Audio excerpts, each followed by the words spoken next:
Hello, my name is Marcus. I'm the compiler of a collection of therapy quotes entitled 1001 Windmills of the Mind, a collection of advanced self-help quotes taken from philosophical, psychodynamic, or the psychoanalytic perspective, which long ago, as I understand, referred to by some, or perhaps many, as philosophical medicine and narrative medicine, helping us to review some of the excellent authors in our collection here. Yesterday I posted a quote from Alice Miller, interesting character. She wrote her book about, the greatest hurt of all, mother failed me kind of thing, and the effects that children do record trauma, and it leaks out in their life later on in some form or another. And when she wrote that famous book of hers, The Drama of the Gifted Child, nobody wanted to publish it. She had a hard time publishing it. Oh, you're blaming the mother. Why are you blaming the mother? What's wrong with you? You can't blame the mother. Well, reality check here. If the baby's needs are not met, he feels abandoned, terrorized. The mother might turn to the child to comfort her, not meeting the baby's needs, using the baby to comfort her. It's a form of a psychological, emotional betrayal, abuse like that. You can't say that. How dare you? So nobody would publish her book. And she's one of the first people to really put it into the mainstream consciousness that there is such a thing as the child being emotionally hurt when the mother is not there for the child. So long story short, I found some little publisher did finally publish it. It wasn't promoted. It was underground. It was all word of mouth. Apparently the story is all word of mouth. Now it's a classic best-selling book, and she was able to write 20 more books following that in her lifetime. So anyways, I posted a quote of hers yesterday. I'm just randomly reading some of the quotes from the collection, and to my surprise, it got 1,000 views already. Right off the bat, 1,000 views. And I thought, okay, well, let's continue with Alice Miller then. Maybe people are more willing to, face this issue of the emotional effects of trauma. I mean, self-help is all about it, but she kind of really says it directly. The way she says it is sometimes uncomfortable. I have a hard time reading her material. Sometimes it's too much for me. I haven't even read all of her material, just little bits here and there. So maybe we'll do a bit of that here. The quotes in this set below come from an old book, 1955 book by a guy named Hoffer. So he wrote kind of a general 101 introductory kind of book. So I thought it was pretty solid. So we'll read those quotes here below as well. So as in most videos, I offer some introductory kind of material about what are we talking about here? Why? What does that mean, psychoanalysis? What does that mean, the psychoanalytic perspective, the psychodynamic perspective, depth psychology? What does that mean? What are you talking about? Well, the depth is in the unconscious, in the twilight zone, in the unconscious, primary orientation, early memories, limbic system, memories stored in human. The relationship with the mother leads to neural circuits in the survival brain, limbic system. We don't remember that. That's the below. Right? That's the depth idea, the depth psychology. So how do we study this? How do we study the internalization of interpersonal relationships? So psychoanalysis or object relations theory is the study of the internalization of interpersonal relationships. And this internalization leads to an internal working model, schema, stencil, blueprint, prototypes, existential conclusions, how we survive, who he is with the mother, how we cope. It created a whole kind of system there, but it's unknown to us. But it reveals itself. It manifests itself in our present life. And the study of this is what we're talking about. So how does the past influence the present? How does the past overlay itself into the present, whereby we see the present through that stencil of the past? And that stencil, the issue is, if the mother loves the child and is working models, I'm okay, you're okay, fine. You can live in the present, love in the present, be embodied, have the capacities of the real self discussed yesterday. So he can apologize, make amends, have pleasure, curiosity, third side of the coin, broader reality. We're all humans in pain, crying for love. A little more complex. So he has kind of a both-and perspective. We're all learning, so if there's a mistake, you have the ethics to make an apology. I did this, I feel bad. You can shake his head. I had to do so. Gratitude is a warm, constant feeling for the person. Joy runs the console, but if there's a loss, yes, the sadness character in the Disney film can take the console, and you express the pain called mourning. Although the joy which prays 100 tears away, and then joy comes back.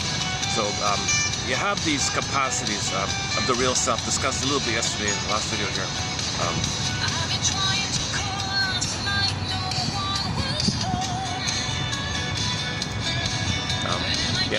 His opening premise is we're born embodied.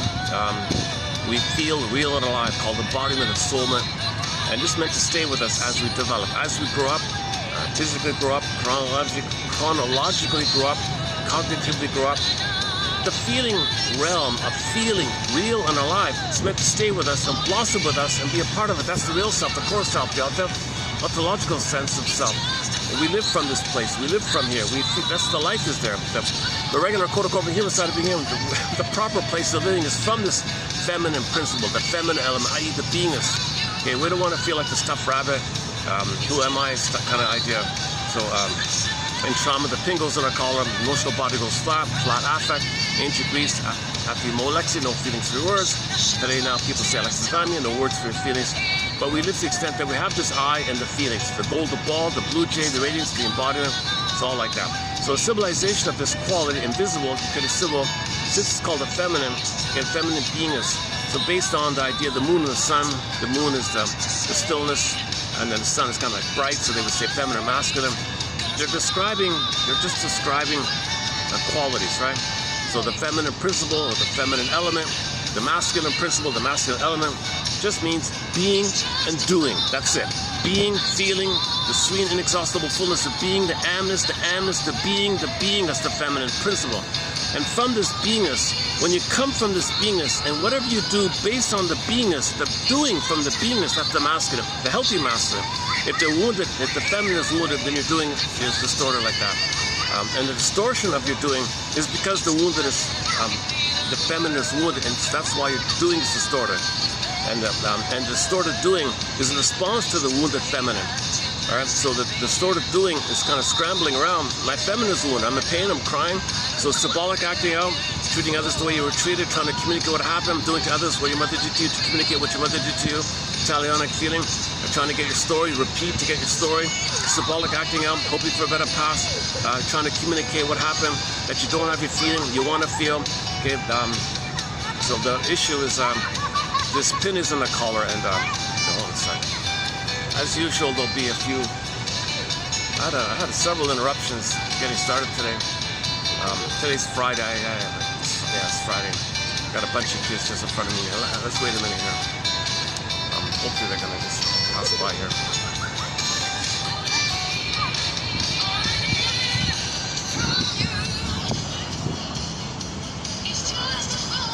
This is their park, so I usually get out of their way. This is their playground kind of thing. But shouldn't they be in school or something? Shouldn't they be learning?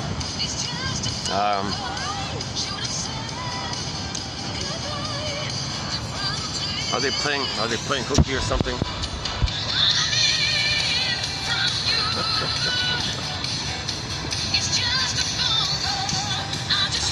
Okay, let's get back on track here.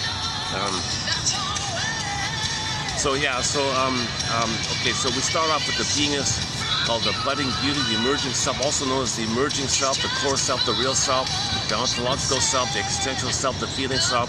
The feeling self, we live from this feeling self. The feeling self means you have a wide range of feelings, appropriate feelings, needed feelings. You're not limited with this narrow sensation of stress and fear and anger and dopamine chase. And then you got the variation of fear and the variations of anger. And you're in this limited range called the dysfunctional feeling system, where you just have the sensation of the stress response, which is just based on the survival brain. So it's all survival based. And your slogans are based on survival, jungleism mentality, poor state of affairs. So in the Disney film, when Joey Savage got zooped away, okay, then fear and anger popped up the console. Pitiful life, right? So fear, baby's afraid, overwhelmed. You add up the fear, anger takes over, the flames pop up. Mother, see the flames? You see the flames popping up? Notice how the flames spell the letters SOS, mother. We think, the feeling here is we're going to perish, we're in peril. SOS, look at the flames. My rage, my fury is an SOS, mother. SOS, mother. But she's in the past. She might be in the past, emotionally speaking, so her present is still the emotional past. So in her present, she's hoping for a better past on her end. So her present is a reenactment, restaging, repetition compulsion to replay a version of the past in the present, hoping for a better past. She's not emotionally available in the present, so the baby's not being seen, the baby's being raged. My baby says, I'm in the past. I'm not in the present. Why aren't you in the present? Sorry, baby, I'm in my past. I want a better past. The insult to injury, the mother might pull the baby into her drama of her theater of the mind in her past, where she says to the baby, baby, I'm in the past, so why don't you play me in my past? I'll play my mother in my past. Mother shame me, I'm her, you're me. I shame you because you're me and I'm her. And flip-flop, thank you for playing me. I'm going to play myself, and I'll let you play my mother. I'll displace my anger, my mother, onto you. My Italiana feeling, my revenge, my angry feelings to mother. You'll play my mother, and I'll discharge my tension on my mother onto you. Mother, holy, you know what? I'm neither you nor your mother back in the nursery. I'm your baby now in the present. Baby, I don't have here and now chemicals. I don't have oxytocin and serotonin to live a love in the present. I've only got stress and anger. I got anger in my brain. I got stress in my brain. Cortisol and dopamine is chase. I'm not in the present. I'm only in future. I'm in the past, in the pain. I got to chase in the future. I got no present. So when I repeat, this is my hope of chasing a symbol or a communication of some hope that by repeating what happened to me, that maybe this future pursuit of showing that in the future I'll get a better past. I'm hoping that in my future I'll get a better past. I'm not in the present. Baby, I need, baby, mother, I am in the present. Right? And I need your love in the present. I'm not in the present. Baby, when I had trauma with my mother, the set points in the brain for the here and now chemicals, the chemical wherewithal to be in the present, i.e. oxytocin for love, bonding, a connection, a present, and serotonin, safety, pleasure. It's too low. It's too low. Joy and sadness got zooped away. They're still zooped away. Okay, Snow White's in a coma, or Pencil's in the tower. Okay, it's too far away. I don't have it. I have anger at the console, fear and anger at the console, shame, ennui, pathological nostalgia, envy, jealousy, embarrassment, shame. I got sarcasm, cynicism. I got all this kind of bitter kind of stuff. These are all cries for love in one form or another. So I'm stuck in my past, and I have the future hope that in the present it'll be a future whereby I get a better past. I'm only living in the fantasy future to get a better past. Fantasy future to get a better past. I'm not in the present. Baby says, oh my God. So you're ignoring me, you're gaslighting me. I can't see you. It's not on purpose, baby. It's just I'm in too much pain. I gotta get out of the pain. You see, baby, when I was a baby, I was in pain. Now what do babies do when they're in pain? They reach for mother. But mother failed me. So I'm reaching for mother in some kind of symbolic way. So you know what, baby? Come to think of it, I might turn to you to be symbolic mother for me. What? Mother? You want me to be a mother for you? How can I be a mother for you? You're supposed to be the mother for me. One of life's little switches, baby. I made you to find me. I had a hope that if I had you, that I can control you, manipulate you, brainwash you, so you'll be stable for me. Make me center stage. Make me important. Make me feel seen. You turn to me, and you don't question me, and I can hurt you. I can punish you if you criticize me. I can fix it so that you'll be a stable, symbolic breast that I never got. A stable presence I never got. I can control. I got the power, and I'm going to exploit that power to make you be a symbolic mother for me. Oh my God, this is abuse. This is abuse. Mother, please read Alice Miller. Who's Alice Miller? Okay, good question.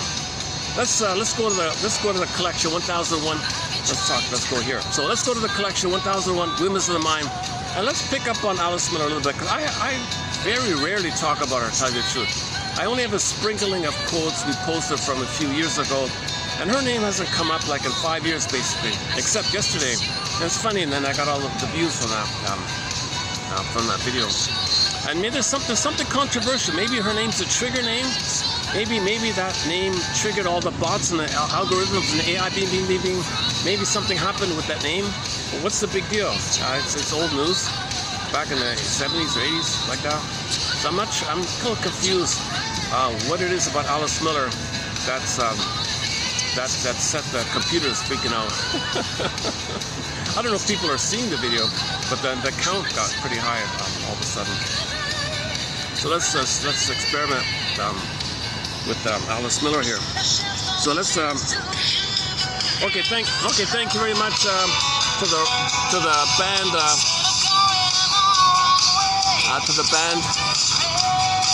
called Angels Whisper. This is their main hit, I think, called The Phone Call.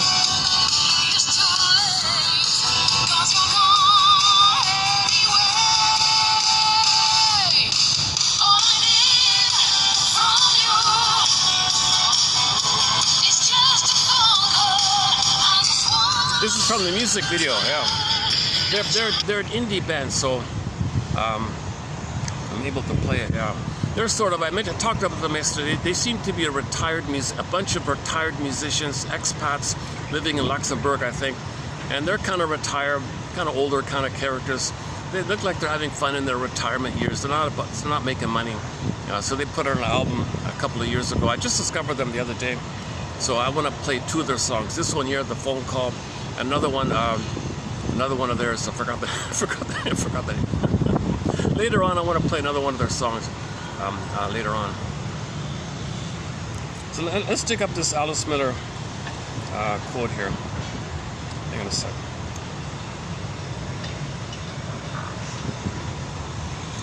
Okay, so this is from so I'm going back to the collection. I just have handy with me the years 1 and 2. So this collection is 5.5 years old. This is the first part of it. A lot of quotes here. So, anyways,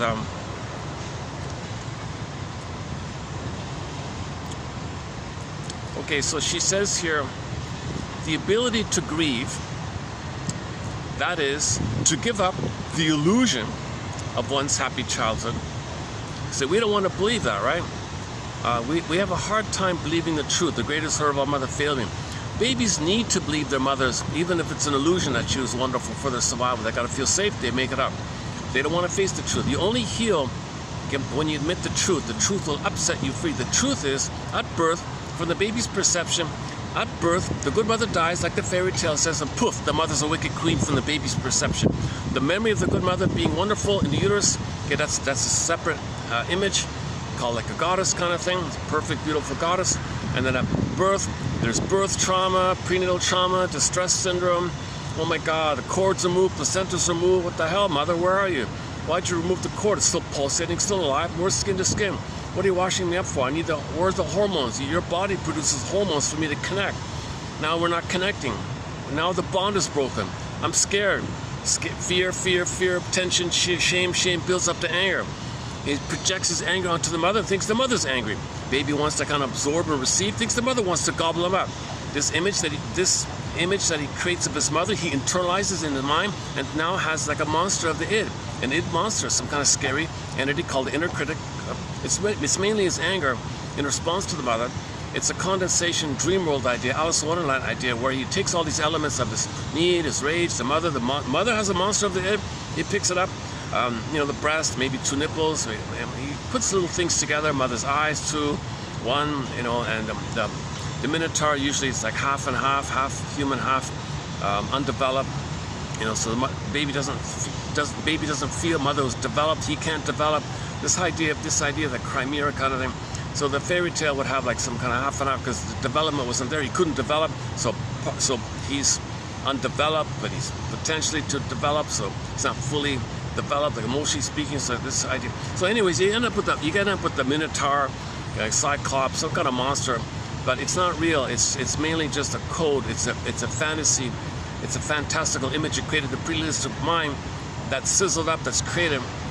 When the baby's cry for love, turn to anger, rebounded him, it's attack on himself. The image of that, the representative of that, the spokesperson of his anger is the guy with the horns. Okay, so that's inner critic, inner persecutor, berating you, belittling you. But that's in correspondence. Okay, that equals the cry for love to mother. To maintain the cry for love from mother, the hope for mother, it turned into form of anger, turned rebound him. That's the cry for love. So hating yourself equals the cry for love. Important point. Okay, to maintain the hope for mother, okay, that cry of hope turned to anger, rebounded him. So he's hating himself, equaling the cry for love. It's synonymous. Hating himself is his tie to the mother, his hope for the mother. To have the hope for the mother, he's got to hate himself. That's communication, a signal that he wants mother's love. Hating himself equals I want your love, mother. It just turns around, puts the anger, attacking himself. Okay, monsters of the id monsters. It's all psychic world. Now, Berger, once again, as discussed yesterday, how does a baby cope with this? How does he cope with his own anger, hating himself? But the hate is really just a cry for love to the mother, but he hates himself as a way to find some way to communicate to the mother, but the mother blocked her, like a river, the water rebounded back in on himself. How does a person deal with this kind of pain, psychic pain? It's like you're criticizing yourself, it's like you're hating yourself, but again, hate is a cry for love. when we say the baby's hating himself, no, he's crying for love, but the love turned to hate. So the cry for love, okay, fear, tension, shame, build up, final pathways, anger, fury, rage, then it rebounds in. So it's still the same river, it's still the same line, love line, attachment, hunger, attachment, striving, attachment, craving.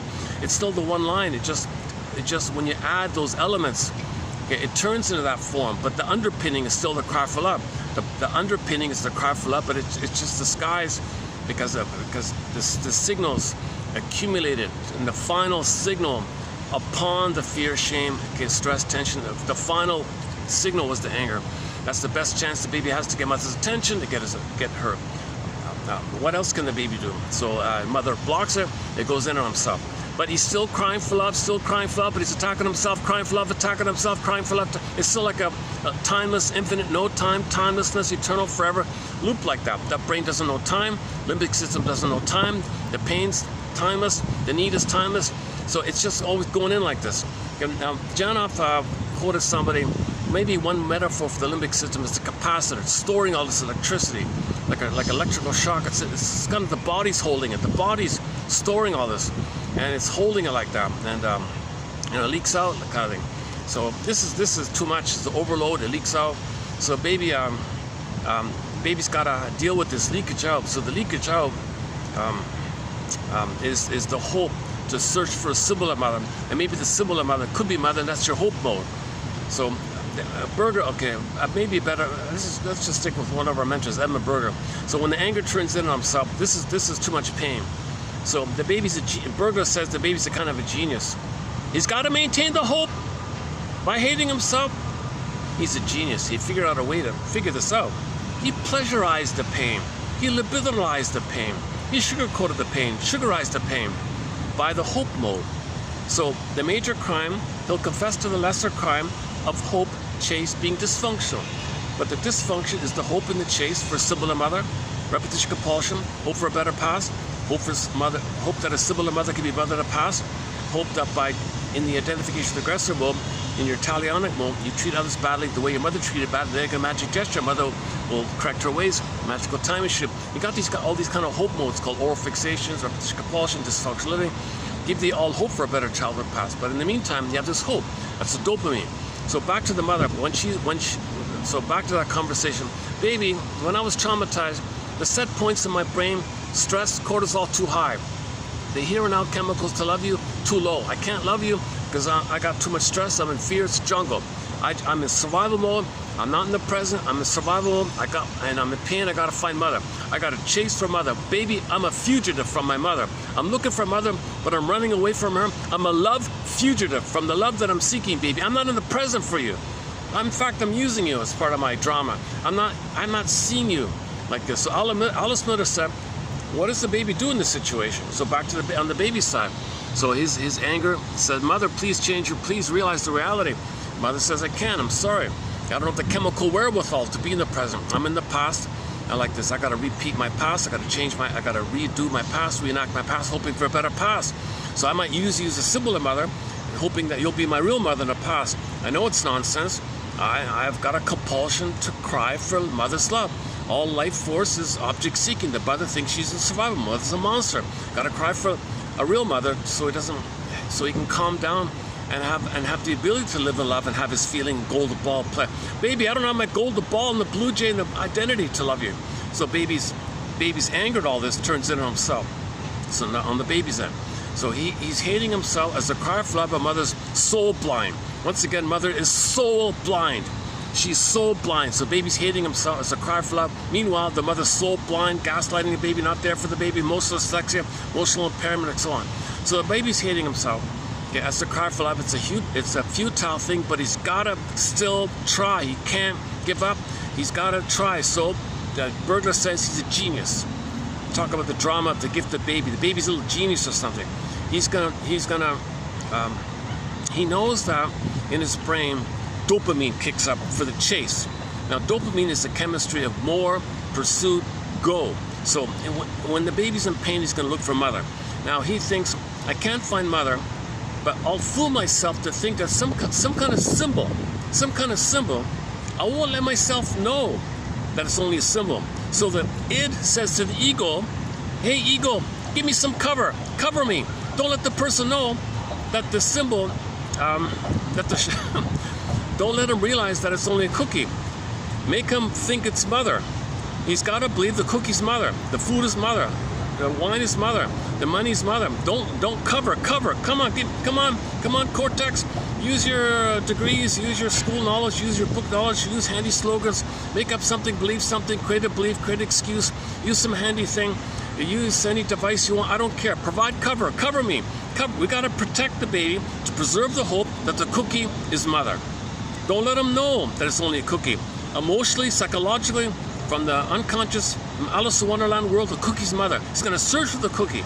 Don't let him know that it's just a cookie. Okay? So he'll just make him think, what's the big deal? It's just a cookie. It's on sale. I like cookies. Nothing wrong with it. Just some flimsy little brush off. Don't let him question it. Don't let him question it. Oh, a second.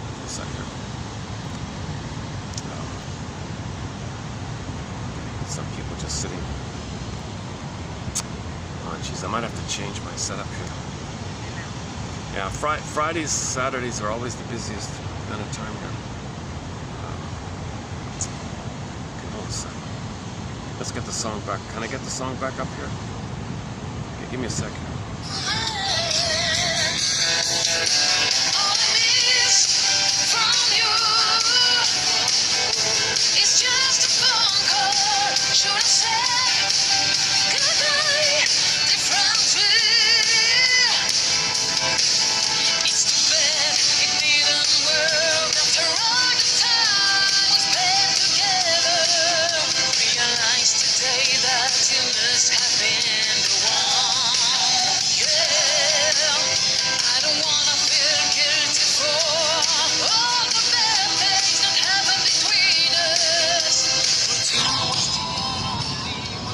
Still recording? Okay.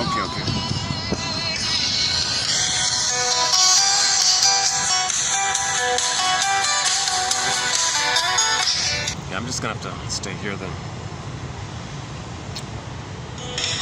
Oops. Where are we? Alice Miller, right? Okay, so Edmund Berger's theory called psychic masochism. So psychic masochism is the genius maneuver. Play Pat Benatar's song, Love and Pain are the same in the eyes of an abused child. He blurs it all up, mixes it all up to sugarize, pleasurize the pain. This is called the pleasure and displeasure phenomena, pleasure and displeasure principle, pleasure and displeasure mechanism, okay, called psychic masochism. It's going to liberalize or pleasurize the pain, so pain is pleasurable. That's the genius little trick. To maintain the pain, he pleasurizes it. He becomes a psychic masochist. Okay, so he pleasurizes the pain because the pain is needed because that's the byproduct of crying for love in anger, rebounding in on himself. It only goes to himself because mother rejects it, blocks it, turns to himself. So to maintain the hope for mother's love, he hates himself to deal with the pain. He makes it pleasure. What a trick, eh? What a trick. The baby's a genius. What a trick. I'm not in pain. I like it. Oh my God. Perverse stuff. This is perverse pleasure. This is sick. This is illness. It makes people sick. Gives people illnesses and problems and dysfunctional stuff. But anyways, he's got to figure some kind of way. The capacitors, the limbic system is flooded with cortisol and stress. It's kind of holding him. Body's bearing the burden of body's holding him. So all these symptoms in the body like that. So it's kind of holding it like the capacitor idea. It leaks out into symptoms. So people have different there's different factors of how this is going to leak out, and different symptoms, and your attitudes, and body symptoms, and philosophy ideas, and opportunities. And do you have a talent to sublimate? That'll help if you can sublimate. Then you get some benefits. You get so there's little factors in this kind of area called sublimation. But anyways, Berger's way of saying it is, it's a major crime. He can't know this. So if he confesses to the lesser crime of pseudoaggression, okay, repetition compulsion, dysfunctional living, negative magic gestures, oral fixation, that's the pseudo stuff. That's the confession of the lesser crime. He's still being punished for the major one, but he won't know because he confessed the lesser one, and he thinks the lesser one is the issue. And the cortex provides cover, a rationalization, so he doesn't know it. So he's still being punished in this area. Okay, he's tied, that's the thorn, the pin in the collar, the thorn. He fixates because he's waiting for mother's up. So the hope for the cookie, So he might be a lifelong smoker, drinker. So that's the constant confession to lesser crime, not knowing the major crime. So whether or not he's successful in life or sublimates or does things or whatever, is if you don't address this quote unquote humanity's fourth narcissistic injury, this kind of thing, then you're living the unlived life. You're more or less comfortable or uncomfortable, but still underneath miserable but unknown, something like that. So now you have defensive needs, neurotic needs, pseudo needs, neurotic pride. Now you feel like you always have these neurotic needs. It's a defensive need to maintain the hope, to blip up. Now this whole idea of hope, enter Ullman and Paul's theory. When a person searches for a Sibylla mother, that symbol functions as what they call an ersatz self-object. So originally, the real self-object is the breast mother. Baby in the breast, they're kind of like one, like a unit, maternal matrix. Baby owns the whole system, the two is one, the matrix like that. But he owns it. But the mother functions as a self-object for the baby. So the mother's there for the baby. She's a symbolic object for the baby. So it's kind of two like that. So if that's failed, you look for symbols of it to trigger the past, even if the past was only a sense of oneness in the uterus. But in the uterus, the baby had a blissful, delirious euphoria, oceanic ecstasy, blissful oneness, unio mystica, participation mystica, all this mysticism things people talk about. People try to trigger that. So a lot of New Age thinking wants to trigger that bliss. So then so the guy makes money giving you a triggering. So that's regression like that. Anyways, you can do it yourself. Just eat a cookie. You're doing it yourself. You don't need to. You don't need to pay money to a guy, to speaker, giving you poetic fantasy. Oh, trigger. Oh, you feel good. No. So you can do it by fantasies, or you can do it by chemistry with the concentrated sugar and starches and all this stuff. Yeah, I talked about the food pyramid yesterday. They wanted to cut down on starch and sugar and eat more fruits, vegetables, protein, stuff like that. I'm still processing this whole idea. The whole exercise is a red herring to distract you of the real issue. The real issue is where is the nutritious food? Most food is non-nutritious.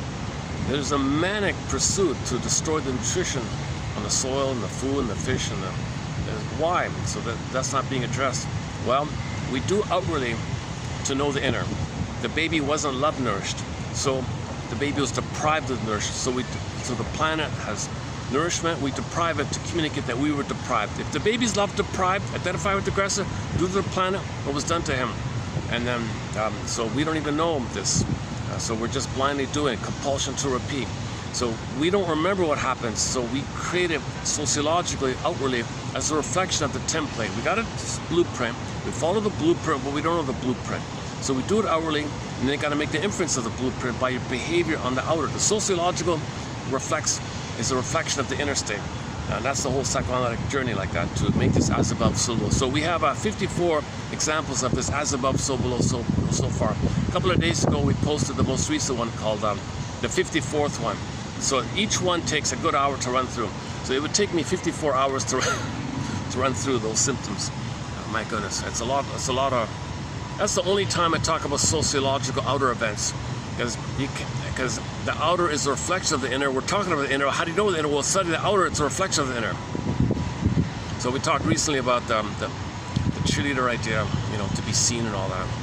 If that's missing, so the audience watches the player and the cheerleaders. Well, we imagine we're the player.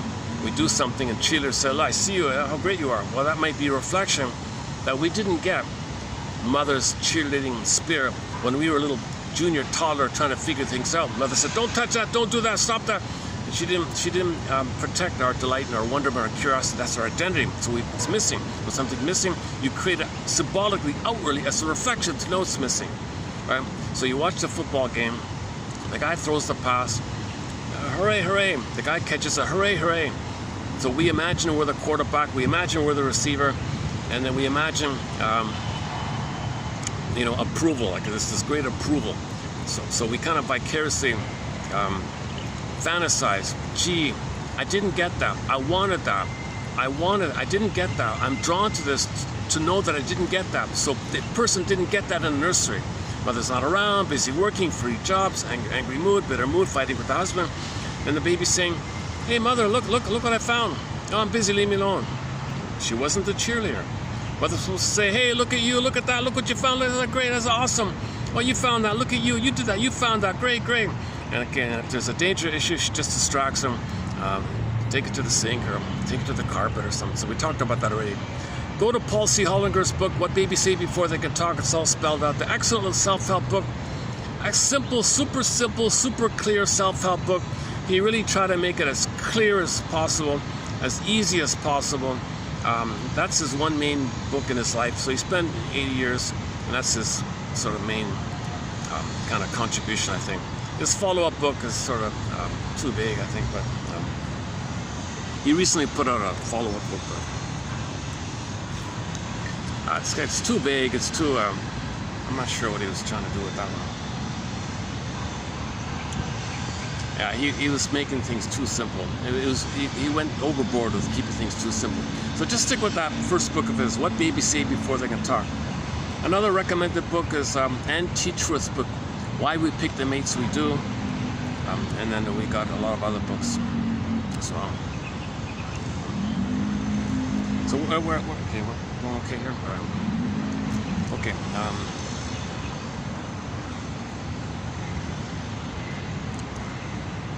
I'm noticing. Do you see the tree? Yeah, I'm noticing. I don't know if you can see it across the pond there. There's a nice tree there. There's a nice. They just trimmed that. I can't even see. I can't see the reflection of it.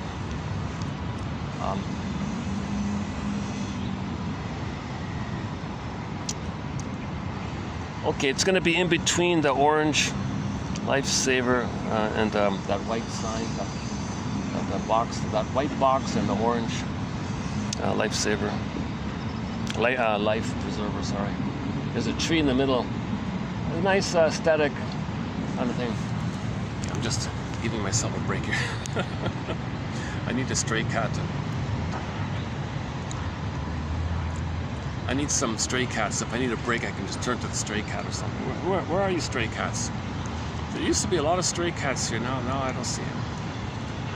It's down to like one. You barely see one now. The stray cats, they've strayed away. Maybe they've been adopted or something. Yeah. Nice. See, it's summer all year round. Warm weather. People are in mood. Holiday. Cats are friendly. You can almost any cat you can pick up. They're fine, you know. Okay. Enough about the cats. Enough about the trees. I love them.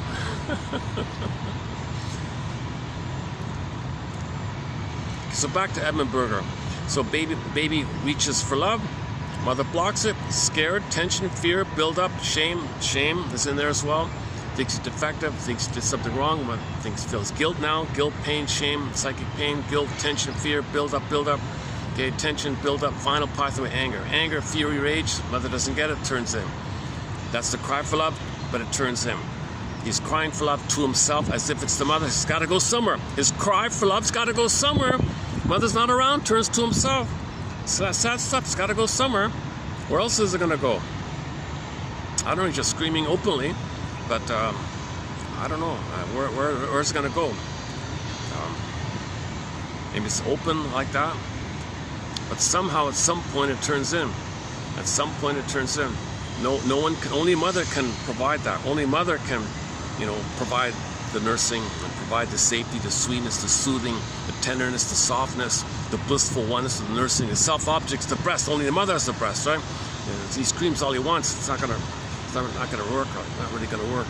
If someone comes in with the plastic bottle, he physically survives, but the emotional stuff's missing. The emotional tenderness, sweetness, softness is missing. So the anger for that, the emotional need's gonna go in.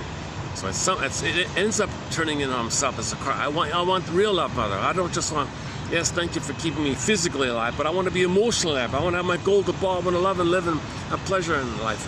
I want to love and have pleasure and find my unique creativity and express what's unique about me. That's a path with heart and delight, and everyone's better off. I want to shine my light. Come on, don't just keep me physical. I don't want to feel like a vegetable. I don't want to feel like the logical song, Roger Hodgson.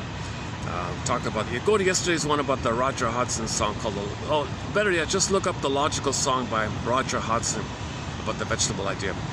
Please tell me who I am. Okay, let's not do that again. Okay, so the anger turns in, needs unmet, anger turns in. So anger is an expression of unmet needs. Anger is a cry for love, anger is a cry for attachment, anger is a cry for connection, okay, oneness, so he can develop, go through developmental process to have his his beingness, and from the beingness, the feeling self, the goal, the ball, the feeling, the blue jay, and the capacity, the real self. That's what he's crying about. That's what he's upset about. Okay, so he's not really the physical. You know, he even might even think that if he doesn't get the emotionally, he might physically perish. He doesn't kind of distinguish it, so he's freaking out in a physical way. He thinks he's going to physically perish if his love needs are not met. But the mother says, no, you're going to be fine. Yeah. Well, I don't know that, mother. Don't you see that I don't know that? I don't want to be emotionally numb like that. I don't want to. Well, it happened to me, and I need to use you for my trauma. You can't be initiative, you can't have autonomy, I can't mirror you, I can't see you. That interrupts my need to use you. You need to resonate with my projections. You need to resonate with what my drama and my past. You gotta be one for me. You gotta be a symbiotic object for me. I have a need for that. If you're autonomous, I can't use you like that. So if I crush your need, then I can use you, because you'll be dependent on me. Oh my God, mother, what the hell? That's why mothers are seen as the wicked queen in the fairy tale.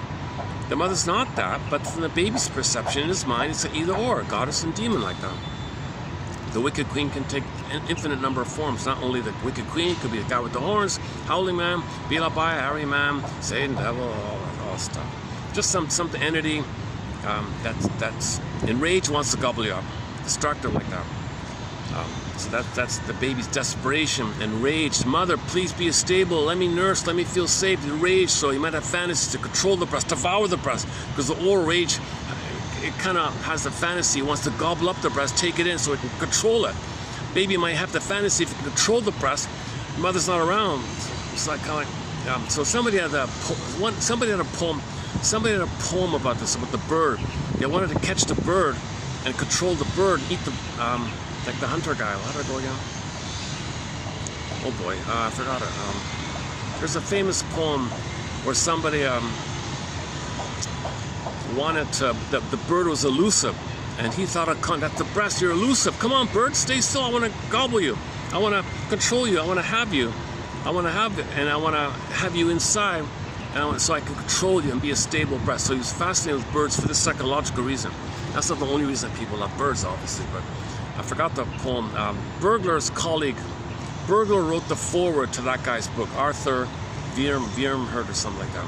About he analyzed 12 famous poems and put them on the couch, and one of them was about that, about the birds one.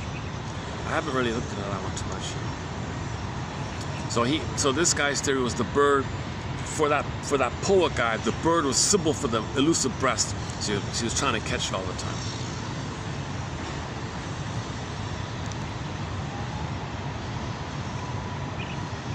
Yeah, maybe it's like the Moby Dick one, right? So the guy is fighting with this giant whale, angry whale. It's kind of like a person, like the baby fighting with the elusive, angry breast mother. He's stubborn, he can't leave, he's battled like that, right? He's wounded, fighting with the whale. So that's the baby in the breast, right? So Mr. what's his name, Ahab or something, and the Moby Dick, right? And this battle between the guy and the whale. Okay, symbolic. Okay, that he doesn't remember that he was fighting with the breast mother. He doesn't remember, so he's stubbornly fighting. People have this uncanny. Yeah, why is he so? Yeah, it's very scary. Why is he so demanding on us? Doesn't make sense, but you're drawn to the story anyways. Well, the baby is desperate to control the breast, so he wants to wrestle with this whale kind of thing, kind of like how the baby was wrestling with the breast mother, right? Or like with the bird in a milder version. So mothers have to be attuned, be present, but they're not. They're too much pain. Their agenda is unprocessed trauma, unmourned losses, unmet needs, unfinished business. They're too much pain in the past. They're not in the present. They're still in the past. Baby's upset by mother being too much in the past. Baby needs mother to be in the present. So the baby's anger turns in on himself. too much pain, so enter dopamine for the chase. So now the dopamine, now the baby's in dopamine mode. He chases for symbols, repeats like their mother. Mother's doing the same thing. He's doing the same kind of thing mother's now doing. Intergenerational trauma. They're both they're both dopamaniacs. So no one's in the present like that. Okay, now this issue of oral fixation. Okay, you open the door, corridor. There's like 10 doors. Okay, we do alcohol, and we do the eating, the cigarette, smoking, gambling, promiscuity, and the attitudes. And the beliefs and philosophy. We cover all the reflections of the oral fixation. That's a huge corridor. Identification with the aggressor. Okay, that's the someday idea. Okay, that's another door called identification with the aggressor, which is down the someday complex, the someday idea, which is part of the oral fixation. The someday a cuckoo be mother. In the someday branch, another one. Someday identification with the aggressor. If I treat others badly the way my mother treated me, negative magic gesture, someday, mother will apologize, I'll get mother stop. Magic gesture, I'll do to others what my mother did to me. Negative magic gesture, I want mother to change her ways, give me the love. I'm demanding that mother love me. So I'm going to imitate her, I'll do to others, and I'm expressing my anger at her. I'm talionic like that, because after mother shamed me, and I hate her, so I shame someone and I hate. This kind of flipping around. There's no time, and there's no time and space, and things can alles will and things can flip flop like all the time. Yesterday, go to Grotstein's quotes about the magic mirror and all this. Yeah, let me follow up something about Grotstein. I forgot to mention something about we talked a little bit. We don't have too many quotes on the bully pattern. It's a little. I'm not a forensic psychiatrist. Kind of. I'm not too. We have a few quotes on the bully person, antisocial bully kind of. Yeah, and because we talked about the BPD, and the BPD. What are the qualities of the BPD? And the lower functioning BPD is often called the bully, the lower functioning BPD. But the BPD point was they have some cases of BPD, lower functioning BPD. If it's a sub-branch of narcissism or a sub-branch of bullyism, that kind of sub-branch in that lower area, quote-unquote lower area. Okay, in there, they do what's called identity diffusion as part of the magic mirror. No identity, no internalization of the mother. So they have what's called identity diffusion as part of the desire to internalize memories of mother. So they don't know who they are, right? So, so lower functioning BPD in the bundle in the basket of the bully, let's say. So what I'm trying to say is one theory is maybe with the bully pattern. Okay, let's just stick with the bully pattern in general. If we tap into the idea of the BPD having identity diffusion and pull it into the bully area, and let's assume that the bully includes this issue of the identity diffusion as described by Grotstein in the BPD, lower function BPD, and pull that into as a characteristic or feature of the bully pattern. Okay, it's not the only thing, right? So the bully pattern with what we're talking about here. Okay, so let's say they didn't internalize the mother, right? So in the magical, unconscious, fantastical fantasy world, or Alice in Wonderland world. So let's take this typical schoolyard thing, right? You got the schoolyard or recess, whatever, and they got the bully who was abused at home and all that. So he can't accept vulnerability. He can't accept need, feeling, pain. He can't accept any kind of vulnerability. He can't show any kind of weakness, any kind of vulnerability, any kind of need, any kind of play, any kind of trust, any kind of happiness, any kind of learning. He can't accept anything like that. So if he scans around the schoolyard, okay, and sees somebody like that, okay, so stereotypically the geek who's learning or something, or maybe trying something out. What are you doing? Well, why are you studying the butterflies? Yeah, or whatever. So that's him.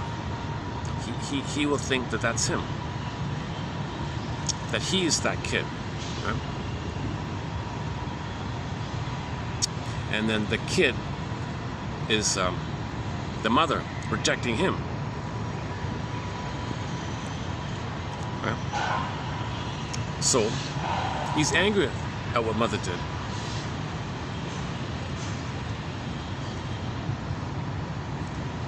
So now he plays himself and displays his anger on the butterfly kid. So first the bully was the butterfly kid, mother hurt him. Okay? So the butterfly kid in reality is now the mother. And he expresses anger at the butterfly kid, thinking the butterfly kid is the mother that he projected onto. See, it's a flip-flopping thing, right? So identity diffusion is you have an as if that's me. Because the baby wants to internalize the mother. He never internalized any kind of good mother. So he will momentarily think others are him. But he's got to reject that. He's got to reject it because it was rejected in him. He can't accept it in him. So he's it, but it's rejected. So he puts it out, kind of thing. And projects the mother rejected in him because he was it onto the bully and the butterfly kid, let's say. Did I get that right? You know, I'm kind of blending two things here. So in the mirroring idea, in the Faustian deal, he can't accept what the mother didn't accept. So if someone on the outside shows what he tried to have the mother, he's got to reject it. See, mother, you rejected it in me. I'm just like you. I'm one with you. Faustian deal, Faustian bargain. I hate it in him because you hated it in me, and I'm her, and you hated it in me. I hate it in him because he's like me. And I'm you, and I'm you, and you hated me, and I'm you, and you hated me, so I'm you, and he looks like me, so I'll hate it in him. I can't accept it because you didn't accept it. You didn't accept my autonomy, I don't accept his autonomy. I'm one with you. That's one part, right? The other part is identity diffusion. Yeah, I think this second part here, let me work on this. So in the BPD idea, the reason there's so much chaos because they think the other person is them, and they think the one whom they co-opted, that other person, they think that other person is them, the bully. So they think the victim is the bully, and they're the victim. So they see the butterfly. So the bully sees the butterfly kid, and he thinks he's the butterfly kid, and thinks the butterfly kid is the bully, because in the unconscious, it's symbiosis, merging, fusion, flip-flop, flip-flop, flip-flop, okay, duplicity, double thing. Okay, flim-flam, he thinks and flip around all the time, shape-shifting, morphing, chameleon stuff. He's trying. This is related to the chaos of the baby not getting any kind of stability with the mother. Things are flipping around like that. So he's still not flipping around kind of mode, right?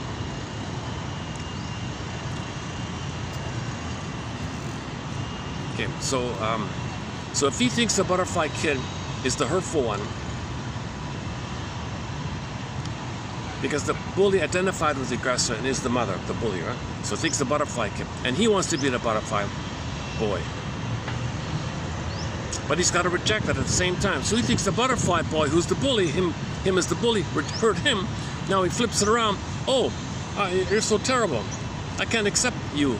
I can't accept you being the butterfly kid. I can't accept your curiosity, your learning. I'm envious. I hate goodness. I hate learning. I hate because mother hated it in me. I got to hate it in you. So he'll be it and then hate it. This kind of flip-flopping stuff is going on like that. So this is called the paranoid schizoid mode of experiencing, where he thinks the butterfly boy is the bully and he's the victim butterfly boy. He really was victimized by the mother, but he's in a state of timelessness, and he spins it around and applies that timeless stencil to throughout life and daily life like that. So that he thinks the butterfly boy is the bully. And the butterfly boy will leave me alone. Give me your lunch while you're at it.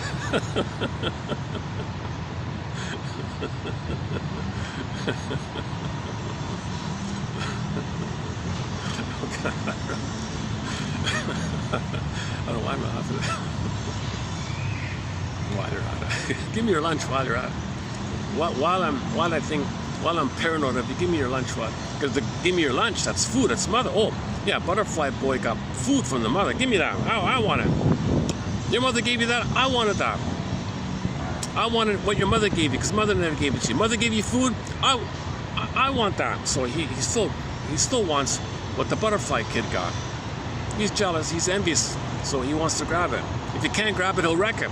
Or you won't give it to me, I damaged it. So if the butterfly kid had a nice lunch with some avocados, give it to me. No, okay, I wrecked it, haha. So he's envious. If you won't give it to me, I can't see you having a goodness, so I hate goodness. So if you don't give it to me, I'll damage it, so you can't have it either. So the poor butterfly kid says, okay, here you go. Good. more. Give me two avocados. Ma, the bully wants 2 avocados. Oh my God. Well, who's the bully? What? That's my best friend's son. What the hell? Pick up the phone. Tell your son to leave my son alone. What? My son's doing that? I didn't know that. And see, if that bully's mother said, why can't you be more like the butterfly boy? Oh, shame. It just gets worse. So the mother's making it worse. The mother's not having a... The mother's not apologizing. That bully's mother's got to apologize. Okay, I did these things. I'm sorry. Let's try to connect. And the mother's got to make amends. She's got to come clean and start over somehow and repair. So the mother can heal the son she hurt if she's aware that she did it. But if she's too entitled and she's using the son as a proxy for... See, some mothers have a boy they want to bully. Some mothers have a boy and they want the son to be a bully because in the theater of the mind, in the mother's unconscious, she couldn't separate from her mother. Okay, she didn't have the power to break free from her mother. So she wants the boy to have the power of the he-man, the macho man, the bully man, the rebel, okay, thinking in her unconscious that boy is a vicarious expression playing the role of her, and she puts her son in the role of her, where the boy is her fighting with her mother in the nursery. Back off, mother. So the son's not being seen for himself. Mother has a boy. All right, I gotta put you into the role of me, and I want to continue my battle with my mother to break free. But really, it's not about breaking free. It's about crying for love. You see, son, when I was a little daughter, my cry for love was a whimper. She ignored me. But now you're a boy, you got more power. I'm going to make you He-Man. I'm going to hurt you and make you aggressive. That increases my rage of cry for love. The mother's foolish because if the daughter's cry for love was ignored by the mother, and in her fantasy she just cries even harder, it doesn't matter. It's going to be the same thing, but she's got to have the hope to keep on trying.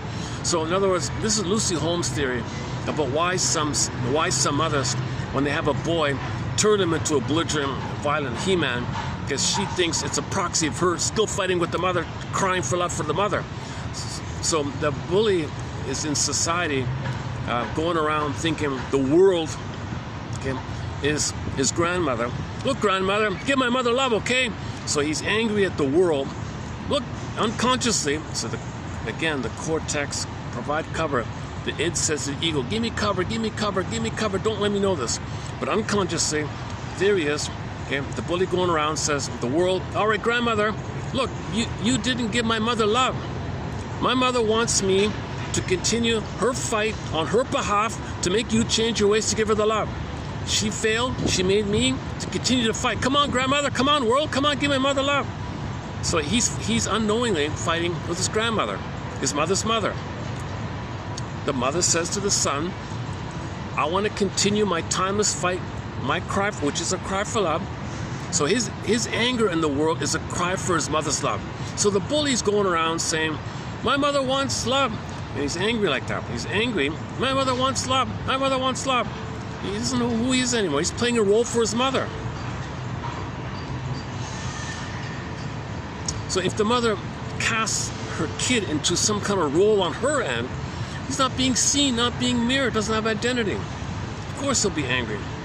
So he'll play along and have the hope that one day he'll save his mother. He'll be dysfunctional, hoping that one day, the world will, his fantasy world grandmother will love his mother, and the mother will love him, and he'll be himself. He's stuck in this kind of thing, right? Let's go back. Let's think up Alice Miller here. Maybe the way I'm saying it is true. Sounds true. Where's the? Uh-oh, what happened?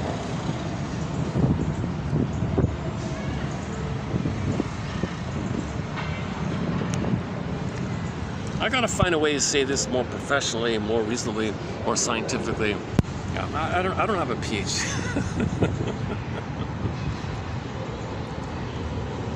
So disclaimer times 1,000. I'm not a forensic psychiatrist. I'm not a counselor. Never studied psychology. Nothing like that. I'm not a doctor. No PhD. Oh my God! I just saw these. Okay, let's not.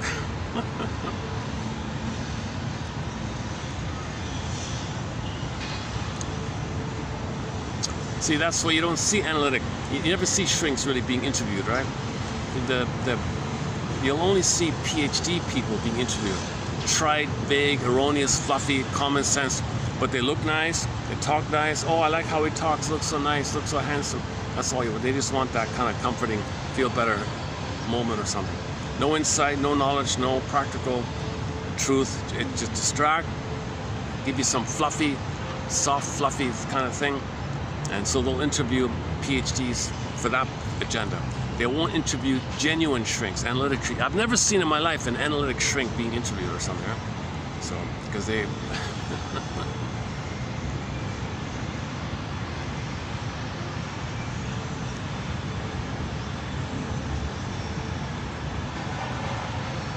I mean, it was Faber, there's no video or audio of Faber. Not one. 90 years old guy, not once interview, right? Masterson. There's one little indie kind of interview from an old VHS that's kind of damaged, a little choppy. That's the only clip we have of Masterson being interviewed. It's just on like a community non-profit, one of those community listener supported kind of things. One of the greatest shrinks, Burglar. Burglar is a bit of an exception, but it's all blocked now. They removed it. In the 50s, in the heyday, okay, Burglar wrote in the 40s and 50s. He was a well-known name. He was a big name. He's a major contributor to promoting psych. On Wikipedia, they said Mr. Hoffer promoted it a lot, like kind of helped introduce psychoanalysis. I never heard of him until I saw this quote below. We'll discuss later. It's really Burglar, but they shadow banned him, right? So the shrink schools never even hear his name, and only recently his books have been digitized. Not all of them, just some of them. So we're still waiting for the other ones. 24 books, 300 papers. He wrote on lots of stuff. Okay, not just about the writer's block. Okay, you get the money book. Okay, the money and emotional conflicts. The writer's blocks. The gambling's famous one. The writer's block one. The money one's a little bit. And he's got his core books called Psychomasochism, the basic neurosis, the superego, curable, incurable neurotics like that, and several other books. Yes, he did write a little bit about the LGBT stuff, and so maybe that's why he's shadow banned. And he's the guy that debunked all this Kinsley nonsense, this propaganda for LGC. He spelled all that out. So maybe that's why he's shadow banned. I thought at the time they ignored that or something. But now, recently, I read his article about that Kinsley thing. I've avoided that topic. We don't cover that topic here in this collection. Out of my soul, I'm not a forensic, I'm not a biologist, chemist, hormonal specialist, or physiological responses to trauma in the womb. I don't know those kind of things. But that Kinsley stuff, I didn't realize it was just a couple of LGBT guys interviewing their buddies and saying, trying to promote it. They're trying to promote this stuff. And then we got to get into this back thing. Like, why? See, there's a kind of a little unknown there.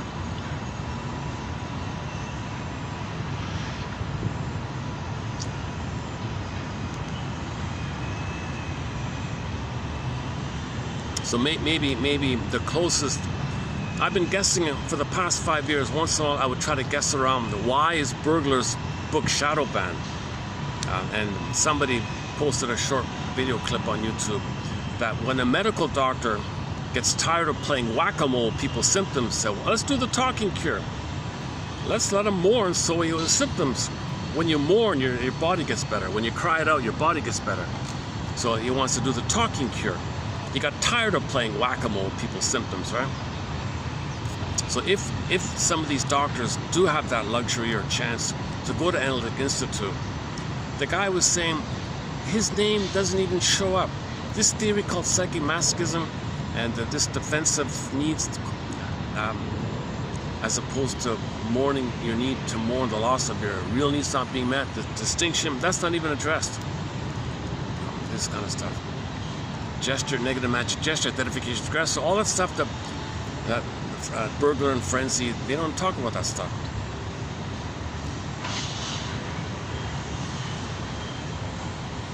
the #1 contributor to this channel is Burglar. He wrote the most insightful, thoughtful, humorous, very funny guy. I finally found one audio clip, thanks to some podcaster who did some research on another topic.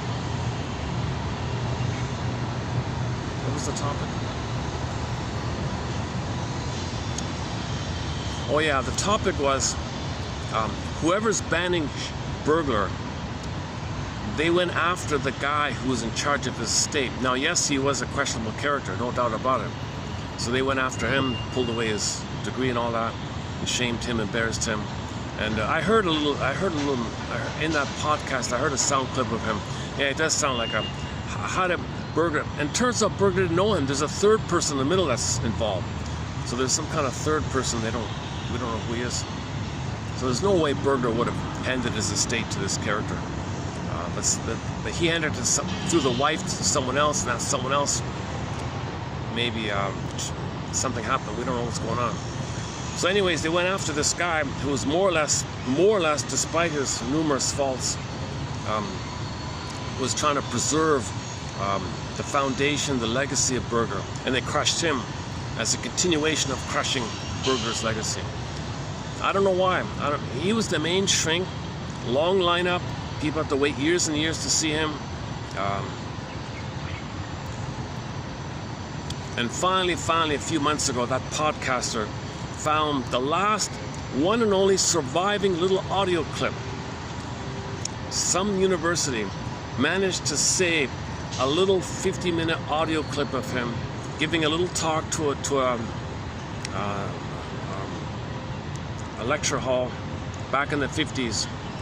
So if you go to Buffalo State University and then go to the digital commons subsection of that website, you got to specify the digital commons, digital service within the Buffalo State University. And then in their search engine, type in the word Burglar, you get the one entry. And it's free, you can hear it. Humorous guy, thoughtful guy, fun lecturer, warm-hearted guy. When you read the books, you get the feeling, you see, like, what kind of person is he? You don't really know, right?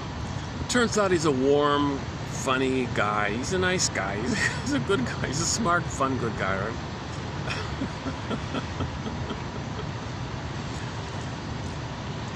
But maybe it's like a Marilyn Monroe thing. He knows too much. Or maybe, I don't know. But he's gone. I don't get it. Maybe they don't want people reading his LGBT material. I don't cover it here. But I'm talking about Burglar, so maybe that's why this channel is shadow banned. Because I mentioned Burglar's name. If you mention Burglar's name, your thing might get shadow banned, right? So if you're a podcaster and you say the name Edmund Burglar, you might get the algorithm might shadow ban you. I don't know. Yesterday I was thinking maybe it's Alice Miller, maybe it's Burglar. I don't know what it is.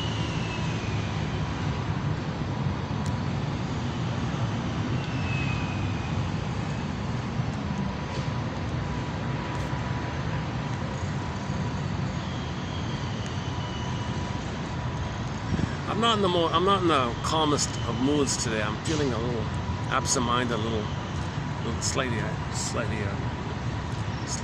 antsy or something. Was it the coffee? Oh my God, oh my God. Maybe it is the coffee. You know that nice coffee shop where I normally go to with the message on it, the baristas wink? They closed. They're gone. I didn't even know they're gone. As of today, that nice coffee shop just nearby, they closed it. The lady said she has no idea where they went, why they closed. Booming business, excellent coffee shop. There's always a line up there. You have to wait all the time. I have no idea why they closed. Maybe it's under renovation. I don't know. No, she said it's gone. Like it's gone. It didn't say under renovation. Real surprise. It's such a nice place.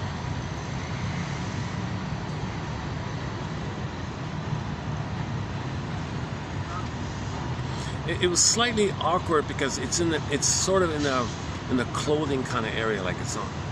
Right? It's not really like in the food kind of area, right? The food stuff's on the ground floor, second floor, food court, and second floor. You got the food court on the ground, and the second floor are the restaurants, and then it kind of like you go up a couple. It's all clothing, stuff like that. And then you got that nice, excellent coffee, a local coffee. The best local coffee was there. Long lineups. In fact, it probably brought people to the clothing area. It probably encouraged business that area. So if anything, they should have kept it to promote, to have more traffic volume there.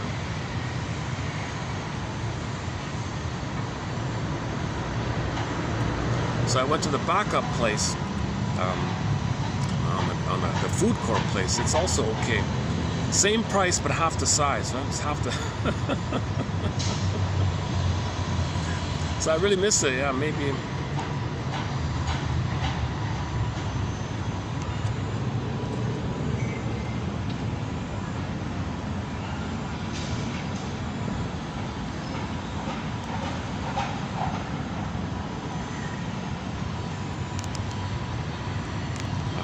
Okay, let's go back to Miller here, Alice Miller.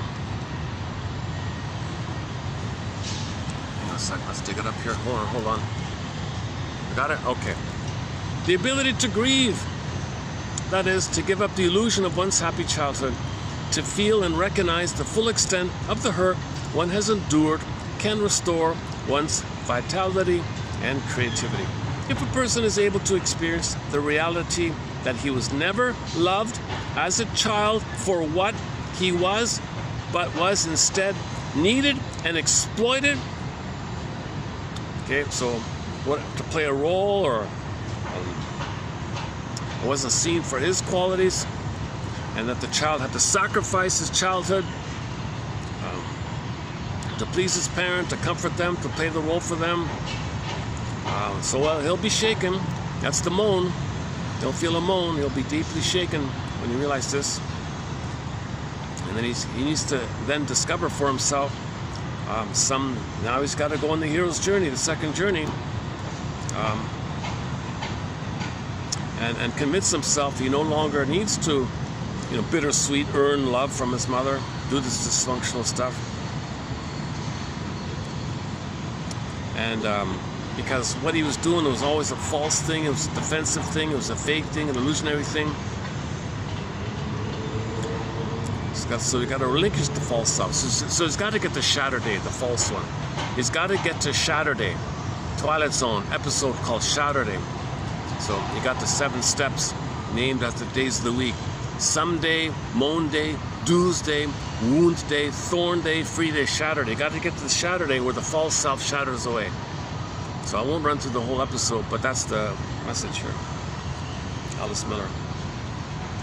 What the mother had failed to find in her mother, she was able to find in her child.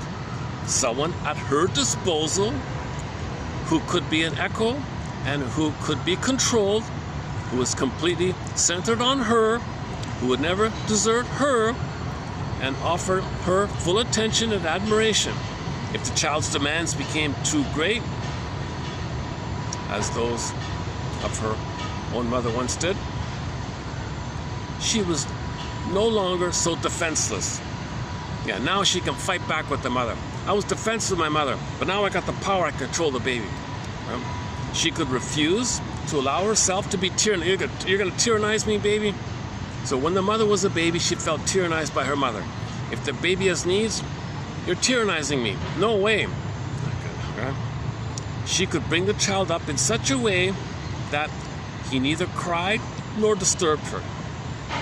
At last, she could make sure that she received the consideration and care and respect that she never got before. That's called childhood parentification. She's going to parentify, control the mother. She had a hope for a stable, loving mother. Didn't get it, was abused, controls the baby, fights the baby to do that. So that baby grows up very compliant. Yes, mommy, yes. So mother complex. That's the mother complex. That's in the brain, you got the Medusa now, the Medea. Next one here. What happens if a mother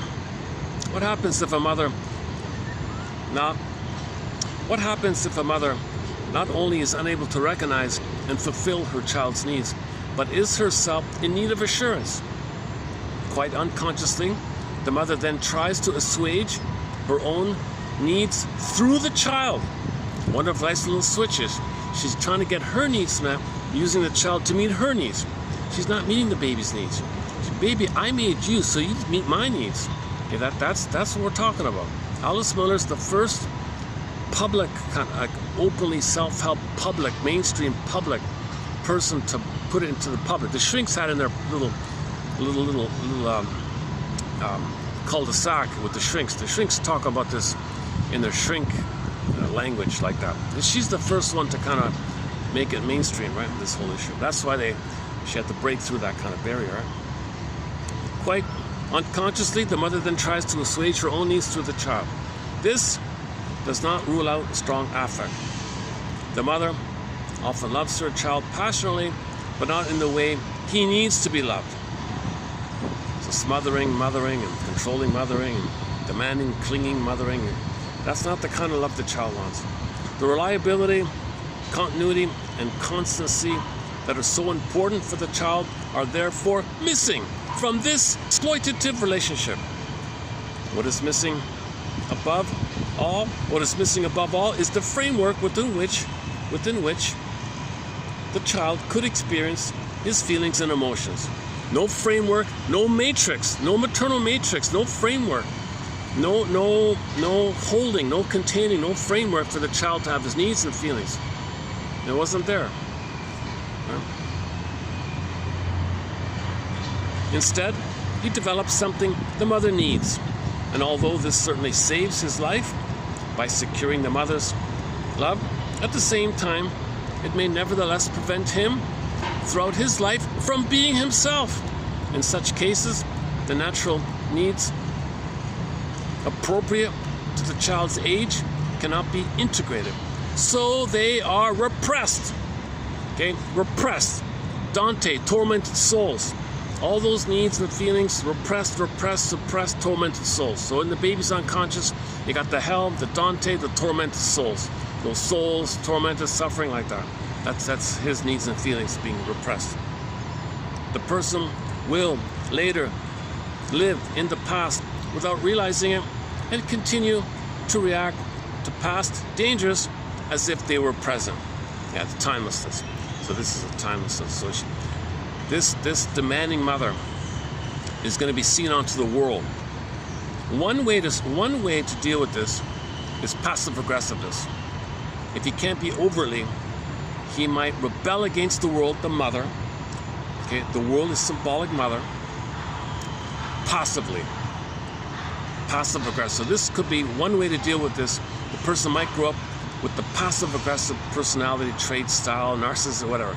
So passive aggressiveness is the way to rebel covertly, quietly, sneakily, hiddenly, obliquely, and not get caught. So it's more by what you don't do. You don't speak, you don't cooperate, silent, cold treatment, okay, ghosting, ignore you, just cold shoulder. You just don't cooperate, don't do what they want. Somebody wants something, you don't agree, give them misleading, wrong, you don't cooperate, whatever. So passive aggressive people, you notice that they can't follow through. They got to rebel against everything. You can't even ask them what time it is.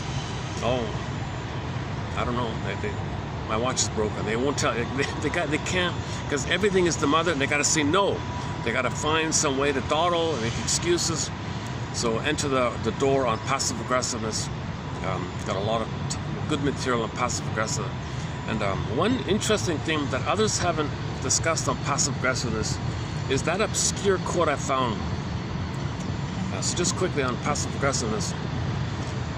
One baby got sick by the mother. So his anger went in all the time, right? Now the mother cannot say, you got sick to spite me. So he got his anger out. He succeeded in a hidden way. He got sick. Okay, grow up, template, blueprint, stencil, imprint, lesson learned. Okay. The only way to get his anger out, the prototype was it turned in. He got sick. So later on, he will see others as his body and try to make them sick. So others feel annoyed and angry, good. He's following the wiring. So the people feel frustrated, annoyed, good. You're getting sick, you're getting angry, good, good. So the passive aggressive person wants to make you angry, wants to make you annoyed, wants to make you distressed, because that's the wiring, that's what he learned how to survive, that's the way he's got his anger out. So he's getting his anger out by making others angry. So others are like an extension of his body, and he wants them to be sick. So he's trying to make others sick and angry. But that's how he learned how to get his anger out, because the wiring is he got angry, he got sick, make others sick. It's all covert, all very hidden, and the way to do it is through passive-aggressive techniques. Okay, commonly procrastination, lateness, dawdling, not following through, letting things escalate on purpose, setting things up to fail, misleading, innuendo, little vagueness, cloudy, you meant that, making things happen, setting things up, letting things happen on purpose, deliberate inefficiency, setting things up for fail. Okay, one guy muffled, you couldn't hear him, he got frustrated, really frustrated, so he spoke in a way where no one could hear him. That frustrates people, makes people wait all the time, people gotta wait. And then it's always set up that if a person calls them out on this technique, oh, you're so sensitive, tables turn, what's wrong with you? Then he becomes over-aggressive sometimes. So it's all set up because he learned the only way, because he learned originally when he was angry, mother said, you can't be angry at me, he got sick. So it's all hidden like that. So that's an added point. Oh, you gotta update that one.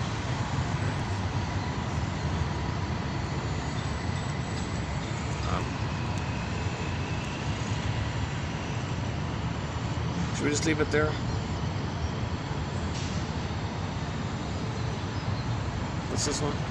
To avoid losing the love of our parents, we were compelled to gratify their unconscious needs at the cost of our own emotional development. Yeah, okay. That summarizes it right there.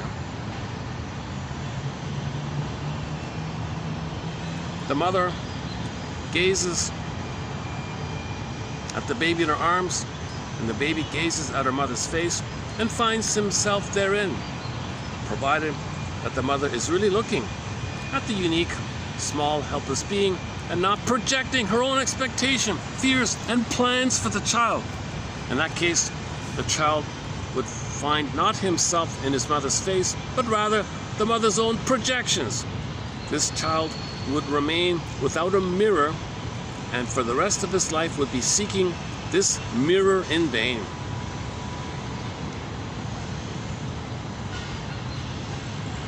Okay, and an added point about this, where is it here? I saw that one. Hang on. Narcissism. So when Miller talks about narcissism reflection, narcissism's reflection deceives him, since it shows only his his grandiosity, let's say, and not his inner world, his pain, his history, his shame, his hurt. It doesn't show him that, right?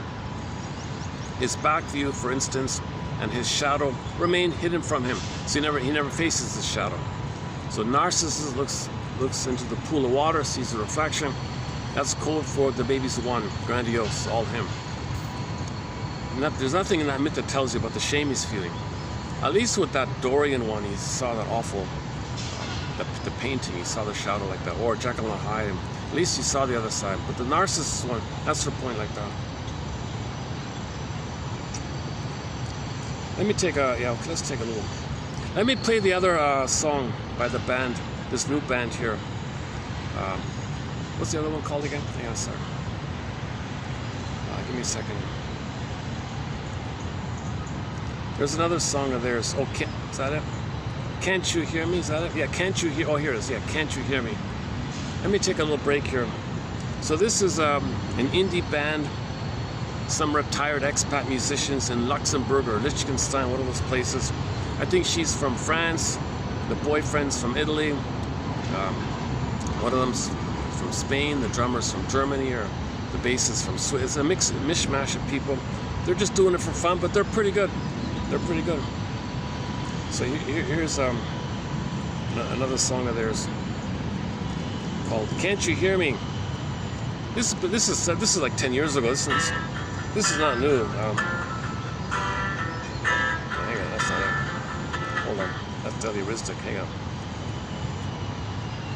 Okay, "Can't You Hear Me" by Angel's Whisper.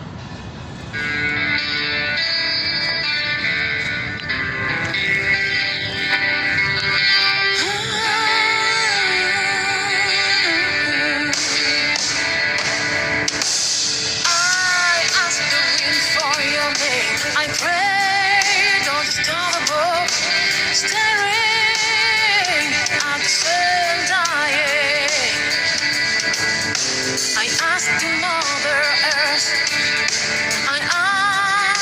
the seven seas, but I still don't have any answer. The great mountain spoke to me in language that I don't know. All the signs in the sky that I never understand. We're still praying in the middle of the sand, knitting faces on the ground, and still no message from above.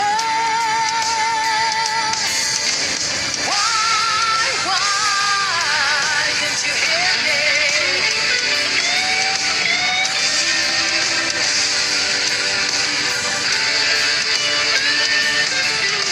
I believe in you so strongly.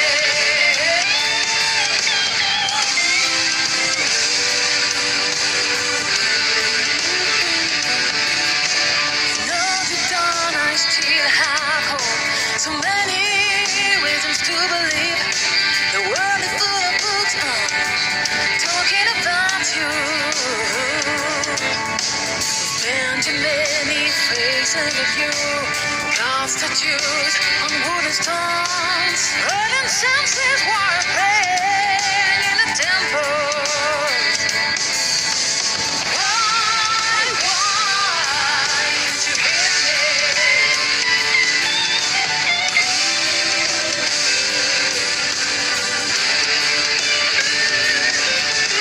Without your love, I feel lonely.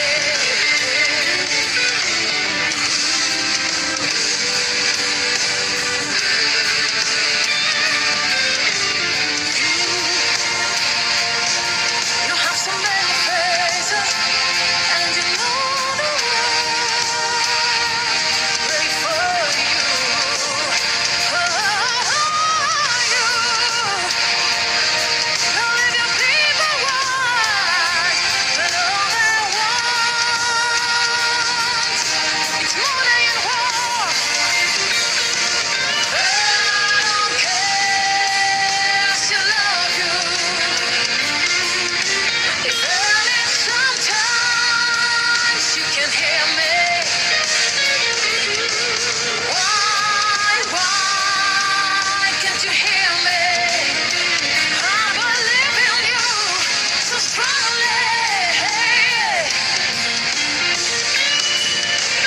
I prayed on my knees so many times, staring at the last ray of the sun dying. I know deep down I believe, 'cause I have faith, you'll be in my heart forever.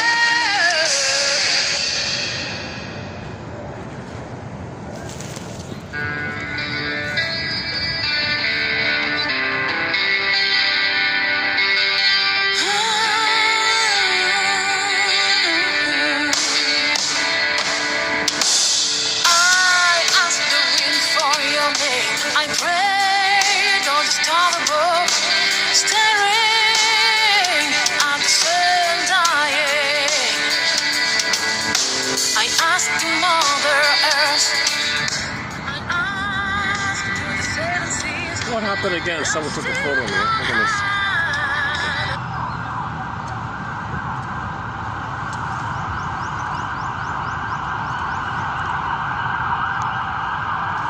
Yesterday I was here doing this video. I got a little triggered because somebody was kind of like focused on me and taking photos of me. Kind of like, whoa, what the hell? Holy! And it's not just it's sort of a pattern now. So I don't know what that's about. Everything I say is on YouTube. Just go to youtube.com/@1001 Windmills of the Mind. Consciousness is the healer. That's the premise. The more conscious we are, the more things are processed, assimilated, digested, accepted, because you feel safe. It's a basket. Psychoanalysis looks for an egg in a basket that's missing. Right? So we weave this basket, and an egg might appear, the potential, the new life. Janoff's line is the death of false self, the birth of new life, the rebirth motif. So you need a basket to contain. The basket is just cognitive ideas, yes, but you got to start somewhere. But it makes you feel safe to accept the feeling because you know what's going on. It allows you to feel the feeling because you understand why you're feeling, why you repress, why you deny. And that's the whole psychoanalytic project, as Mr. Hoffer explains it. So let's do Mr. Hoffer's quote here.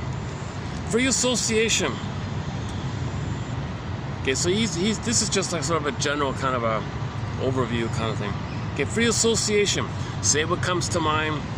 What does this suggest to me? What does this remind me of? Go on, go on. Okay, just freely, spontaneously associate. That reminds me, oh yeah, that reminds me of that. Oh yeah, come to think of it. And just free associate, right? So you're conscious of what you say. That's the important point. Whereas in ancient times, you weren't conscious. Hypnosis, you said this stuff, but you're not aware of it. Come out, I don't remember. So it doesn't have, you got to be conscious, right? So free association. Unrestricted association. So you don't want to censor yourself, right? You just want to freely say it like that. So some people can do it easily, but some OCD types, their mind is no. So their free association is no. They can't free associate, right? So some people who are maybe codependents, preoccupied, little anxious types, maybe they can free associate easily. Neurotics like that. Some clients associate freely at times. Maybe sometimes they can't, whatever. The transference situation is going to be a factor. Do you trust the person in front of you? Are they going to say they're there now? Or are they going to... So Alice Miller calls the therapist an enlightened witness. Not only a caring witness, but an enlightened witness. Is your helper caring and enlightened?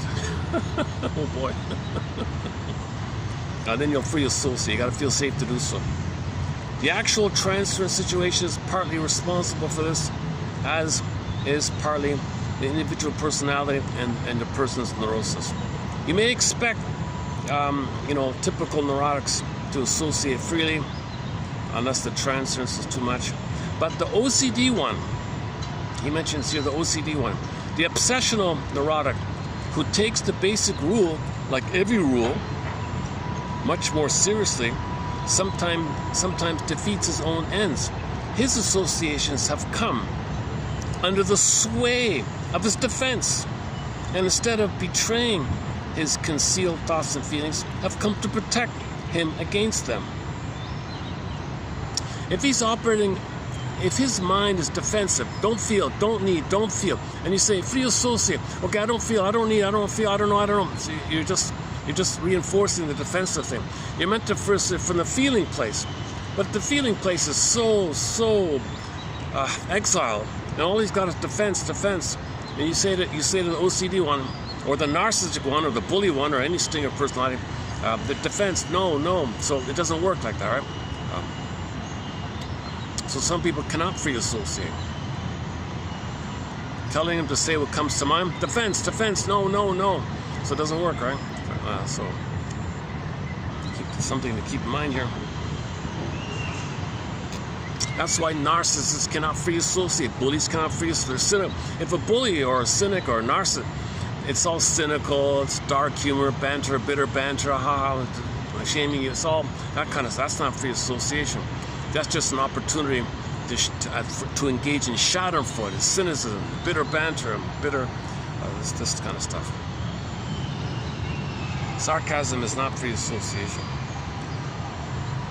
Blowing off steam is not free association. Right? Free association, it's about your unmet need and what you really feel. It's a truthful thing about you. It's the real I. It's coming from the I place. Now remember, self-activation triggers the fear, which leads to defense. So it's hard. It's going to be hard. Some can do it maybe a little more easily. Some have a harder time. That's all he means. All right. Next point. Mr. Hoffer here. Wilfred, right? Wilfred. He's also from that area, Burgers area.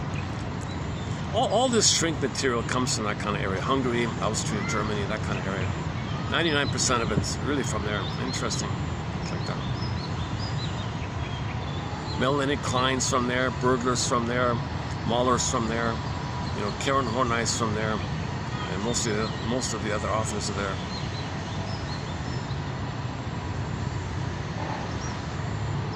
Masterson is a bit of an exception. Fairbairn is a bit of an exception, right? Guntrip a little bit, you know. Then you got contemporary types like Solani and Bromberg and Woodman and Robert Bly, like that. It's like, all right. A transfer of feelings originally attached, okay, from childhood, right? So you originally had feelings and needs with the breast mother. Whatever's going on, it's painful, you're going to transfer it, hoping for a better past. Feelings of love and hate of an archaic character serve as the most useful purpose, namely the study of how the past manifests itself in the present. So you want to study how the past manifests itself in the present, called transference. That part of the brain doesn't know time, so all time is the past. All time is that past. So the present is still the past, or the past is transferred to the present, however you want to say it. So therapy is about studying how the past manifests itself in the present. Yikes, eh? Look at that, huh? So mother didn't see you, you don't see yourself. Mother wasn't present to you, you're not present to yourself. Mother didn't soothe you, you don't know how to soothe yourself. That's how the past manifests itself in the present, for example, right? Transference of repressed feelings or patterns of behavior originating in childhood, now invested with thoughts and values of adult life. Okay, for this point, you gotta read, I recommend Berger's book called Money and Emotional Conflicts. The infantile issue with the breast, you transfer that to the adult world of money. So the money is being used for infantile issue. That's called the money neurosis, money neurotic. So greed is going to be there, stinginess and avarice, and all that kind of stuff. So we talked about the bargain hunter, the success hunter, and all those ones.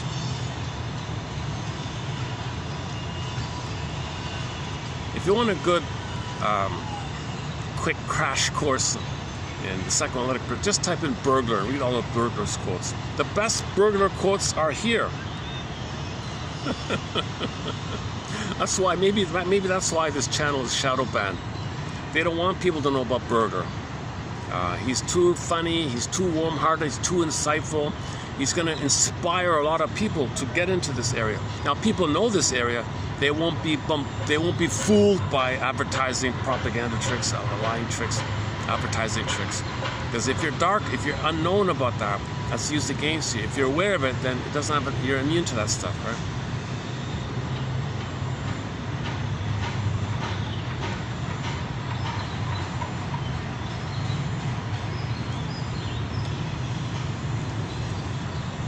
They don't want people to think like a shrink. The name of the self-help book, Think Like a Shrink. Not a bad little self-help book. There's a few good points in there. Think Like a Shrink by Mr. Rosen. We covered it here. If you type in Rosen, Emmanuel Rosen, it should be, you'll find those quotes here. But a few good points are in that book. He said at the beginning, "I want the world to think like a shrink." That's a continuation of what Mr. Freud apparently said. He wants this perspective to be mainstream. It's a humanistic, self-awareness, know thyself way to know yourself. Know your unconscious self, know your model, know your blueprint, know how the past manifests itself in the present. And if there's pain, you manifest in the present. Know the past to get your story. We don't know the story, we repeat. We repeat because we don't remember. We don't remember, so we repeat in an attempt to remember. So know and interpret your repetitions to get your story. Build the basket, do the morning, okay, lift the pin, give thee all hope for a better childhood past, and you're in the present again. Now you can live a love in the present. Transference. Okay, so we transfer the stuff with the baby in the breast to the money. So all the stuff between the baby and the breast mother gets scooped over into the area of money. It's the same stuff, just put into this adult area, but it's still the infantile stuff. Play the clip from the film Lady in the Dark, near the end, with when Ginger Rogers talks to the shrink, and she said to the shrink, "Seriously? You mean my whole life is governed by these infantile childhood fears? Seriously?" I can't believe it. She's a billionaire. She's like a multi-billionaire or corporate or whatever, but her life was dominated by an old childhood fears and needs that were unmet. She couldn't love, she hated men and all this stuff. So why did she hate men, right?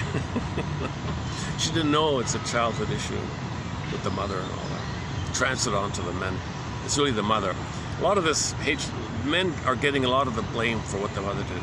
Got transferred.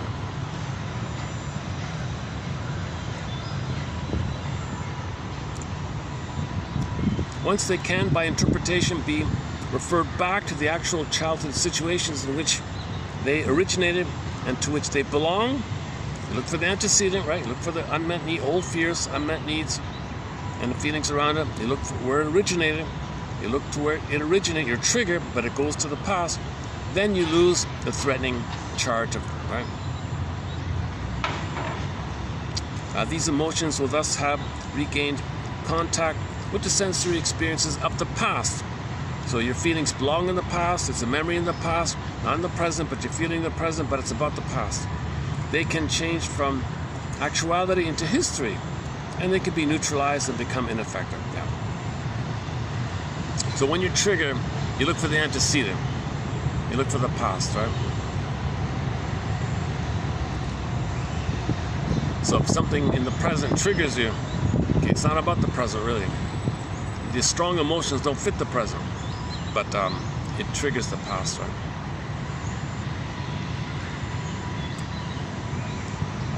And in the forgiveness journey, you got to understand your mother was impaired. She was hoping for her to pass on herself. You didn't get your needs met. Read Alice Miller and all that stuff. Okay, next one. That's the second one. Eh? So those first two are not bad, eh? By Hoffer. All right. Next one here. By concentrating on defenses, we achieve in the client a greater tolerance of the repressed strivings and their acceptance and conscience. So the axiom is defense before content.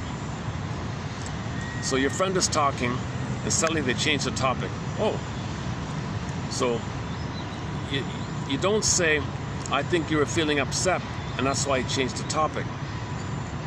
That's content, and then defense. No, you do it the other way.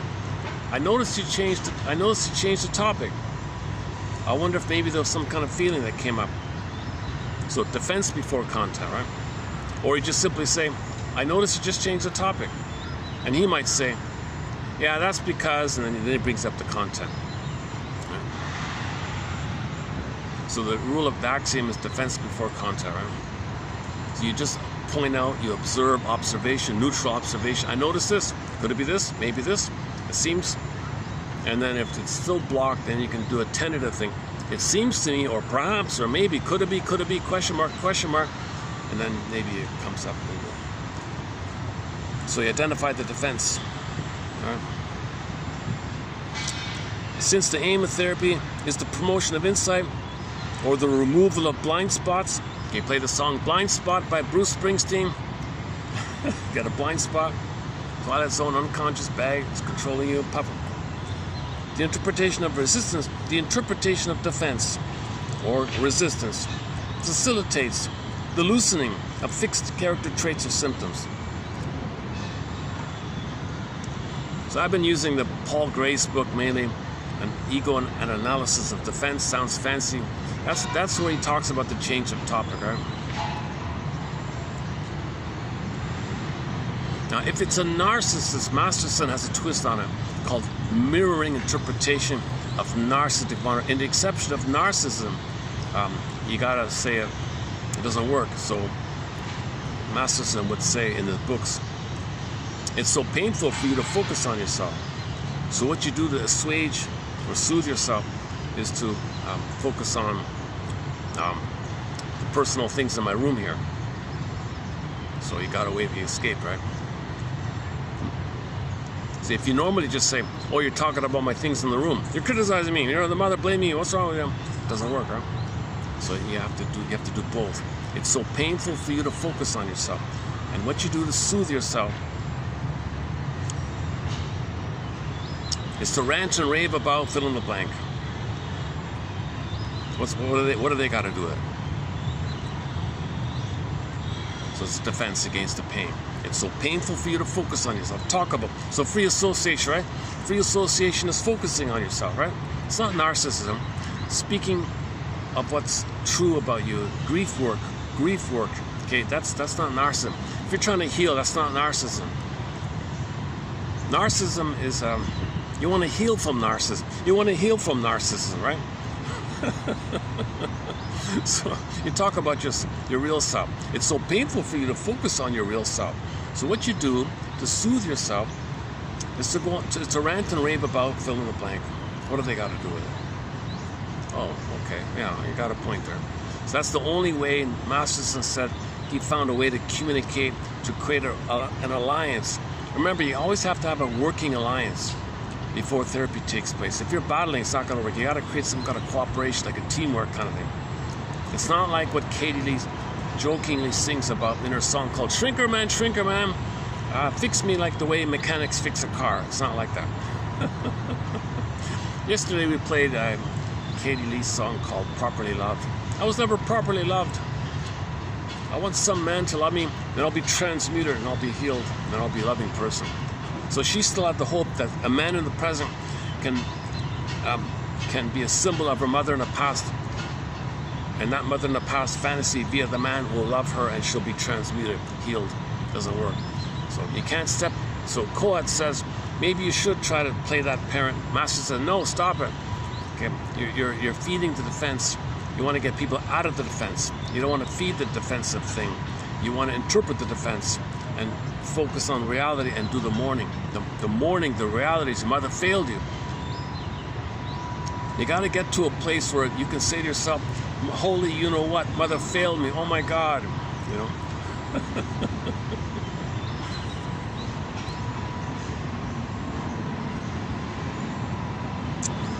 Okay, in the actual treatment, such changes are usually heralded by anxiety reactions or anxiety equivalents, which are the first and most significant criteria for the correctness or falsehood of interpretations. It is therefore not the yes or no, but the emotional response to an interpretation which allows for the assessment of its value. An interpretation should thus not be considered a statement referring to a consciously inaccessible mental content. There can be no statement as such on what is still unconscious, but as an experiment which can succeed or fail.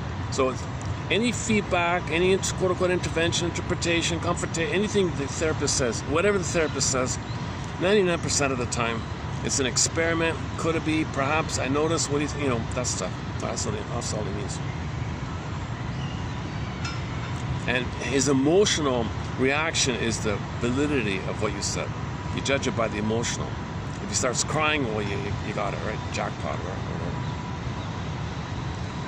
The chance of being exact or correct with an interpretation is also enhanced by focusing at first on the defensive aspect. Yeah, so you focus on the defensive aspect, defense before content.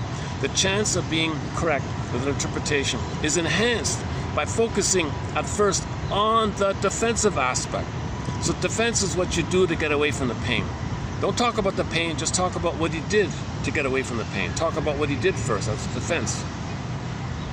Oh, I noticed you're eating cookies. That's the defense. You don't say you feel lonely. You don't say to your friend, you're feeling lonely. Your mother didn't love you. That's why you're eating cookies. Nonsense. He gets angry, right? Because you violated the order, right?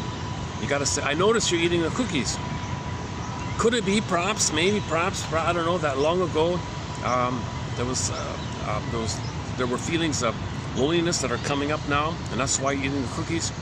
But first mention the cookies, and then address that why he's eating the cookies. Don't first say why he's eating the cookies. Just point out the defense of eating cookies.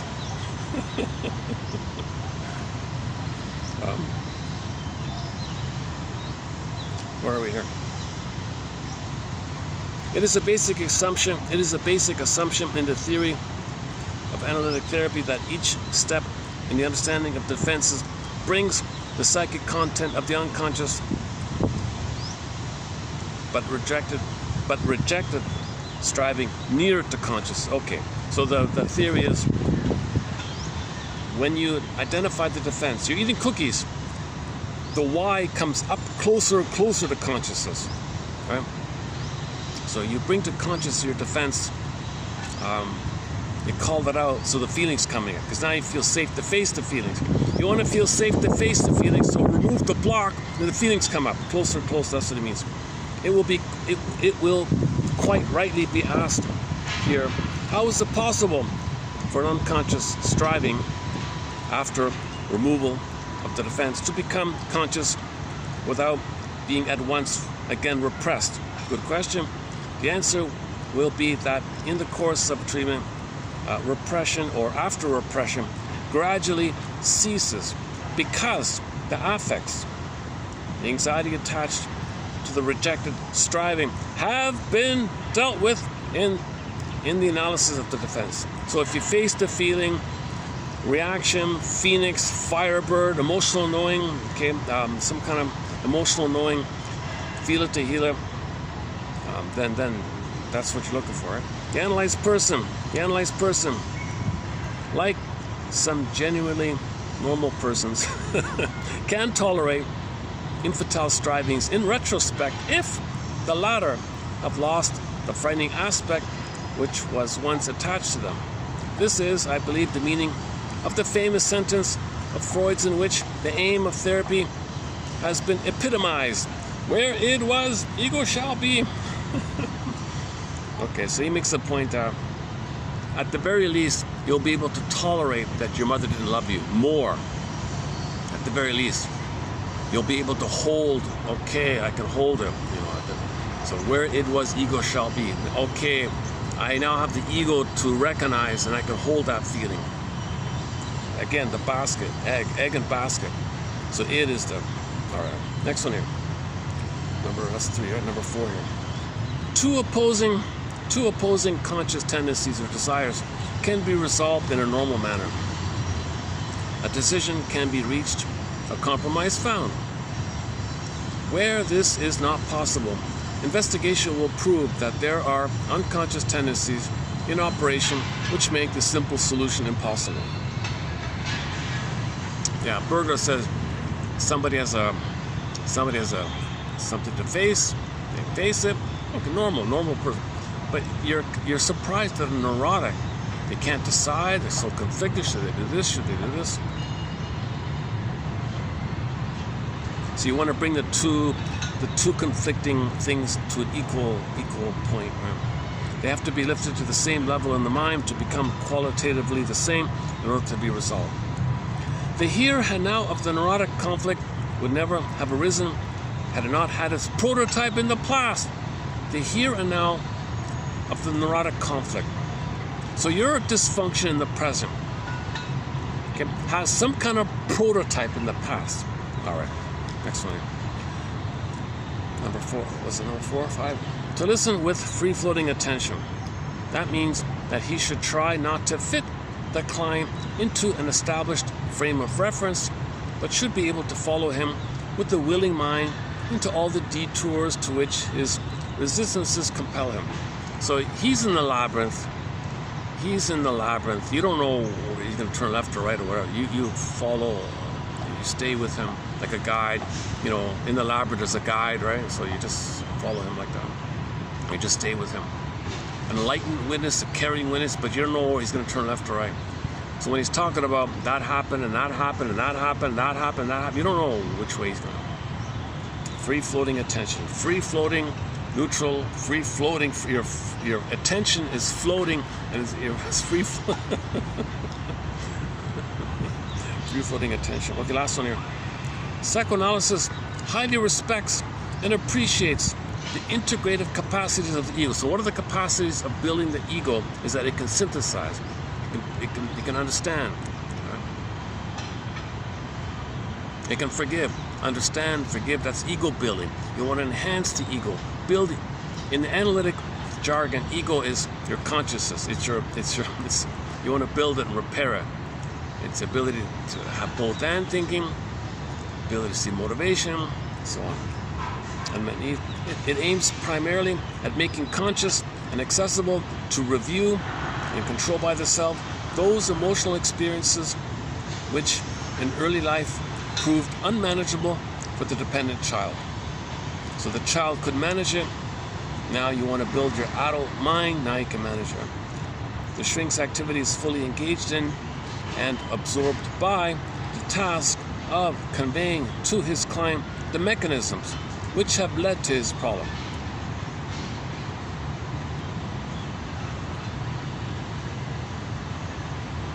So be aware of why he has this conflict, right? So guess what? Could it be? It might be this. Does that ring? Do you feel something when you hear that? Could it be?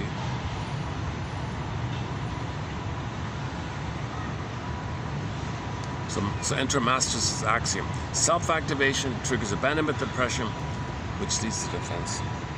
The analytic method aims at acquainting the client with those mental mechanisms which are characteristic for his dealing with conflicts, inner conflicts. It lays down the basis for personal and emotionally rooted realization of how his individual mind works. So you want to be aware of how your own mind works. Can you observe how your own mind works? Oh, you trigger. How you felt? Oh, how did that happen? Why are you feeling shame now over some trifle in the present? How does the mind work? Oh, an old childhood fear of shame was experiences coming up. It comes to you through the body. Your mind works like that, stuff like that. This is perhaps the most rigorous and radical method of mental hygiene. Mental health. So in the past, they didn't say mental health, they said mental hygiene. Mental hygiene movement. For 100 years, it was called the mental hygiene movement. Emotional hygiene, spiritual hygiene, mental hygiene, psychological hygiene. And because they borrow the dental hygiene. They do it every day, brush your teeth every day, well, interpret your dreams every day in the wake up. Good night, sweet dreams, which we will analyze in the morning, says the shrink in the film Spellbound. And the Sogoi Inuit people do this. I mean, the indigenous people do this. It's hygienic to sit in a circle and just feel safe to share what came up to what you remember in the morning. Do we do that? We don't do that, right? It's unhygienic to drink beer when a feeling comes up. It's hygienic to sit in a circle, talking sticks, set the intention, call them the directions, create a space, safe space. That functions as like a holding idea. And you create some kind of safety for the individuals to say that something is coming to your attention. That your unconscious sent you a letter, you want to share the letter, makes you conscious, carrying witness, enlightened witnesses, carrying witnesses, you feel safe, now it's more in your conscious. That's hygienic, mental hygiene. And somebody complained, I don't like that word hygiene. It means something sturdy. Okay, fine. How about mental health? Okay, mental health. Wait a minute, I don't like that either. It's a static. You're healthy or not healthy. Oh, for Pete's sakes. Make up your... So we still don't have a proper term for emotional health, the mental health, psychological health, adult mind, functional living, real living, happy living. We don't... There's no generally agreed upon term for emotional health, psychological health, mental health. Mental health, like that term doesn't work either, right?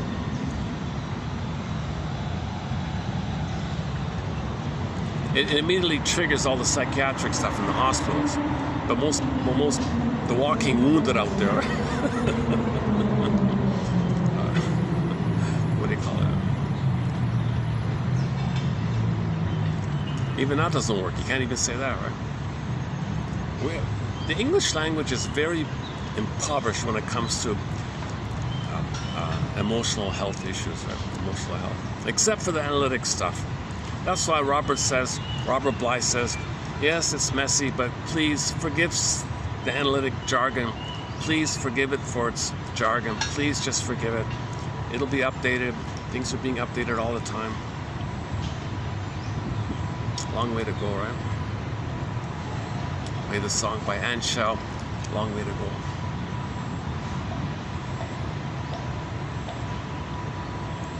So that Aesop one about projection, the Confucius story we told earlier, all those old ancient Greek myths like Tantalus and mindless repetition, Krieglos, and all the myths, all the fairy tales and myths, all these anecdotes, plays, and Ibsen, and Pirkin, and all these stories, metaphors.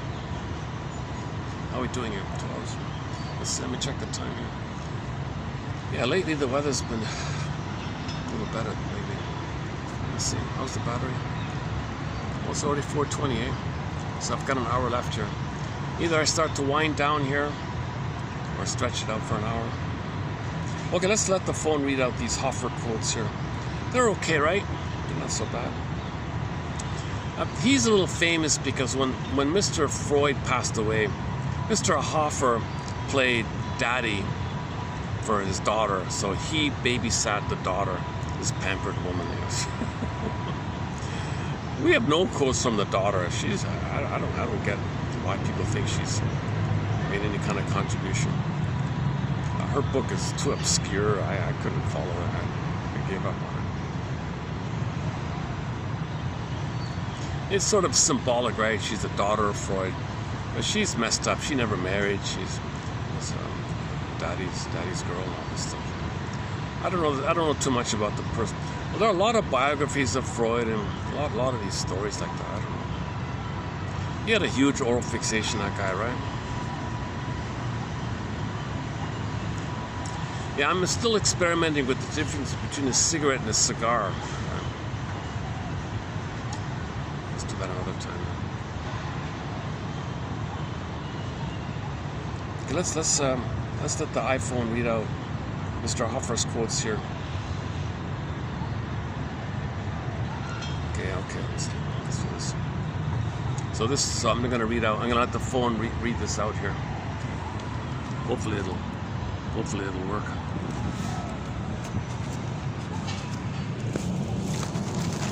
Free association, if that means unrestricted association, is a hypothetical ideal. Some clients associate comparatively freely at times and cannot associate at other times. The actual transference situation is partly responsible for this, as is partly the individual personality and the individual neurosis. You may expect a not too severe case of hysteria to associate almost freely, unless the transference becomes too intense. An obsessional neurotic who takes the basic rule, like every rule, much more seriously, sometimes defeats his own ends. His associations have come, in complete unawareness, under the sway of his defenses, and instead of betraying his concealed thoughts and feelings, have come to protect him against them. A transfer of feelings originally attached to the human objects of our childhood, feelings of love and hate of an archaic character, serve a most useful purpose, namely the study of how the past manifests itself in the present/transferences of repressed feelings or patterns of behavior originating in childhood, now invested with thoughts and values of adult life. Once they can, by interpretation, be referred back to the actual childhood situations in which they originated and to which they belong, they lose their threatening character and emotional charge. These emotions will thus have regained contact with the sensory experiences of the past. They can change from actuality into history. They can be neutralized and become ineffective. By concentrating on the ego defenses, we achieve in the client a greater tolerance of the repressed strivings and their acceptance in consciousness. Since the aim of treatment is the promotion of insight or removal of the blind spots, the interpretation of resistances or defenses facilitates a loosening of fixed character traits or symptoms. In the actual treatment, such changes are usually heralded by anxiety reactions or anxiety equivalents, which are the first and most significant criteria for the correctness or falsehood of interpretations. It is therefore not the yes or no, but the effective response to an interpretation, which allows an empirical assessment of its value. An interpretation should thus not be considered a statement referring to a consciously inaccessible mental content. There can be no statement as such on what is still unconscious, but as an experiment which can succeed or fail. The chance of being exact or correct with an interpretation is also enhanced by focusing at first on the defensive aspect. It is a basic assumption in the theory of psychoanalytic therapy that each step in the understanding of the defenses brings the psychical content of the unconscious, but rejected striving nearer to consciousness. It will quite rightly be asked here, how is it possible for an unconscious striving, after removal of the resistance defense, to become conscious without being at once again repressed? The answer will be that in the course of psychoanalytic treatment, repression, or after repression gradually ceases because the affects, the anxiety attached to the rejected striving, have been dealt with in the analysis of the defenses. The analyzed person, like some genuinely normal ones, can tolerate infantile strivings in retrospect if the latter have lost the frightening aspect which was once attached to them. This is, I believe, the meaning of a famous sentence of Freud's in which the aim of psychoanalytic therapy has been epitomized, where ID was, there shall ego be. Two opposing conscious tendencies or desires can be resolved in a normal manner, a decision can be reached, a compromise found. Where this is not possible, investigation will prove that there are unconscious tendencies in operation which make the simple solution impossible. They have to be lifted to the same level in the mind to become qualitatively the same in order to be resolved. The here and now of the neurotic conflict would never have arisen had it not had its prototype in the past. To listen with free-floating attention. That means that he should not try to fit the client into an established frame of reference, but should be able to follow him with a willing mind into all the detours to which resistances compel him. Psychoanalysis highly respects and appreciates the integrative faculties of the ego. It aims primarily at making conscious and accessible to review and control by the self those emotional experiences which in early life proved unmanageable for the dependent child. The psychoanalyst's activity is fully engaged in and absorbed by the task of conveying to his client the mechanisms which have led to his problem. The psychoanalytic method aims at acquainting the client with those mental mechanisms which are characteristic for his dealing with conflicts. It lays down the basis for personal and emotionally rooted realization of how his individual mind works.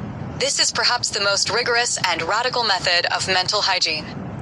W. Hoffer, TQ 3172. 3172. 3172.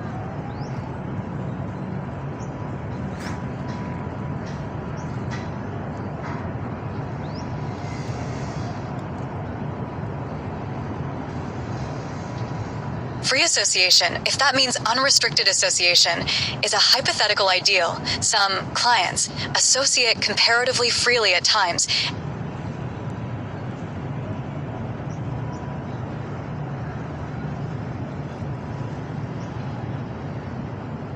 Free association, if that means unrestricted association, is a hypothetical ideal some clients associate comparatively freely at times, and cannot associate at other times.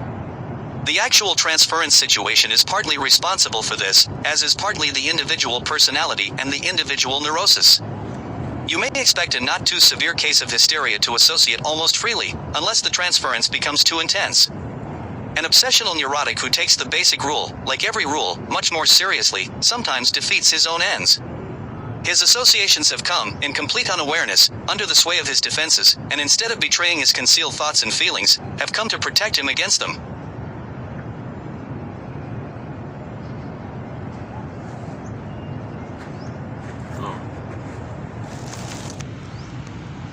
Oh, the male voice is lazy. It stopped.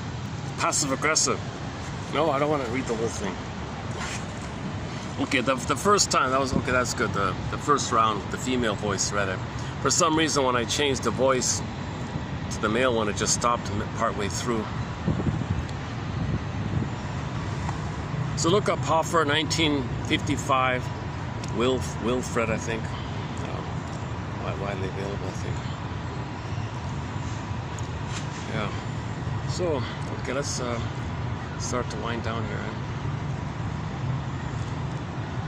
Yesterday I played the song the phone call, but the tech quality didn't go through to it. I want to try it again, see if I could post a short of the song. Oh, better yet, hey, hang on. Let's just do this. They have a music video.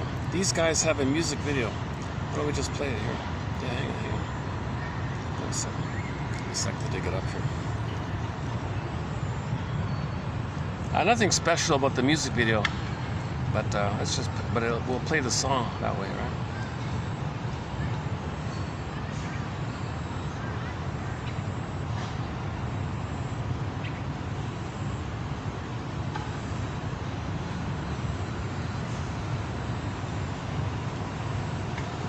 Okay, here's their music video. Let's see. Might be an ad. Hold on. Oh, hold on. I'm Patrice, and I'm a bachelor student in luxury business. I chose a luxury.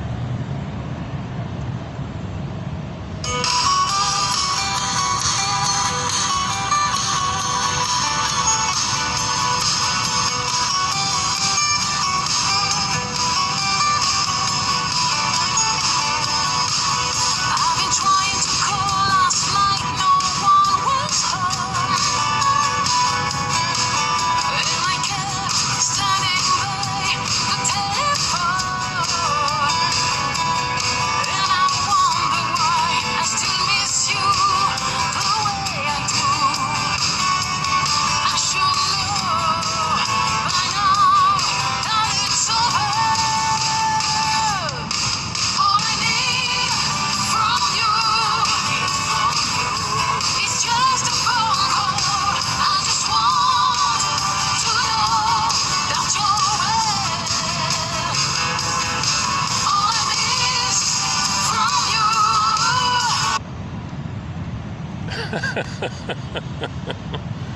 Buffering. Hang on.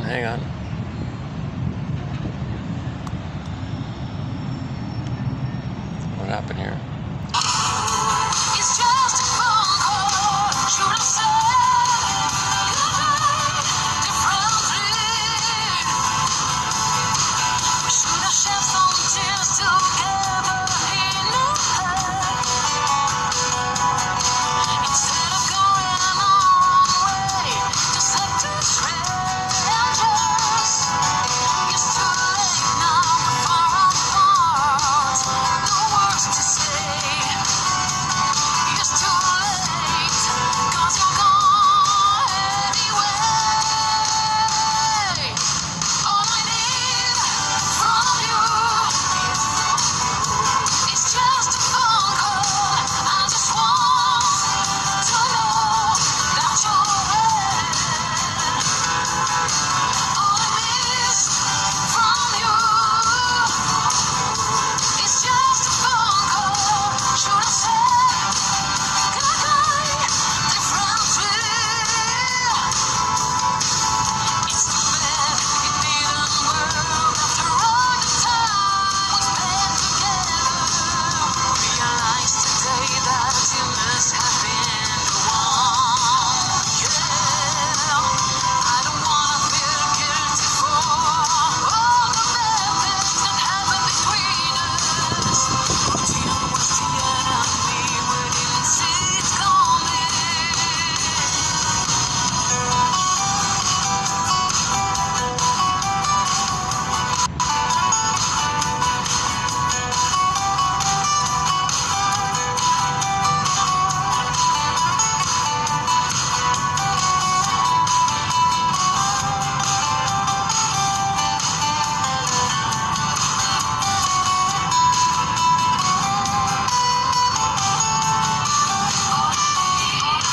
All I need from you is just a phone call.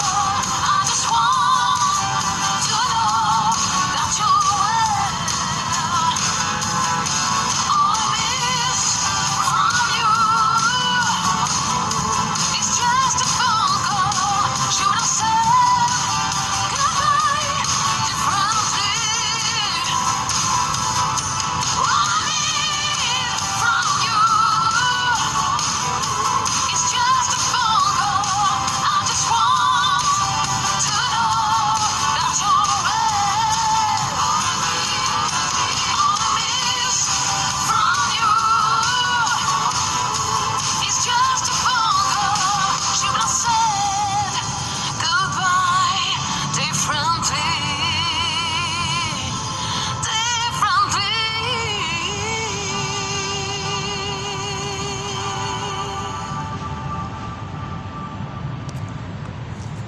Okay, may the psychoanalytic force be with you. May the psychoanalytic perspective be with you. Thanks very much. We'll see you in the next video. Your mission submitted for your approval and consideration, should you choose to accept it. For your consideration is to check out the Hoffer quotes below and I'll see you next time. Thanks very much.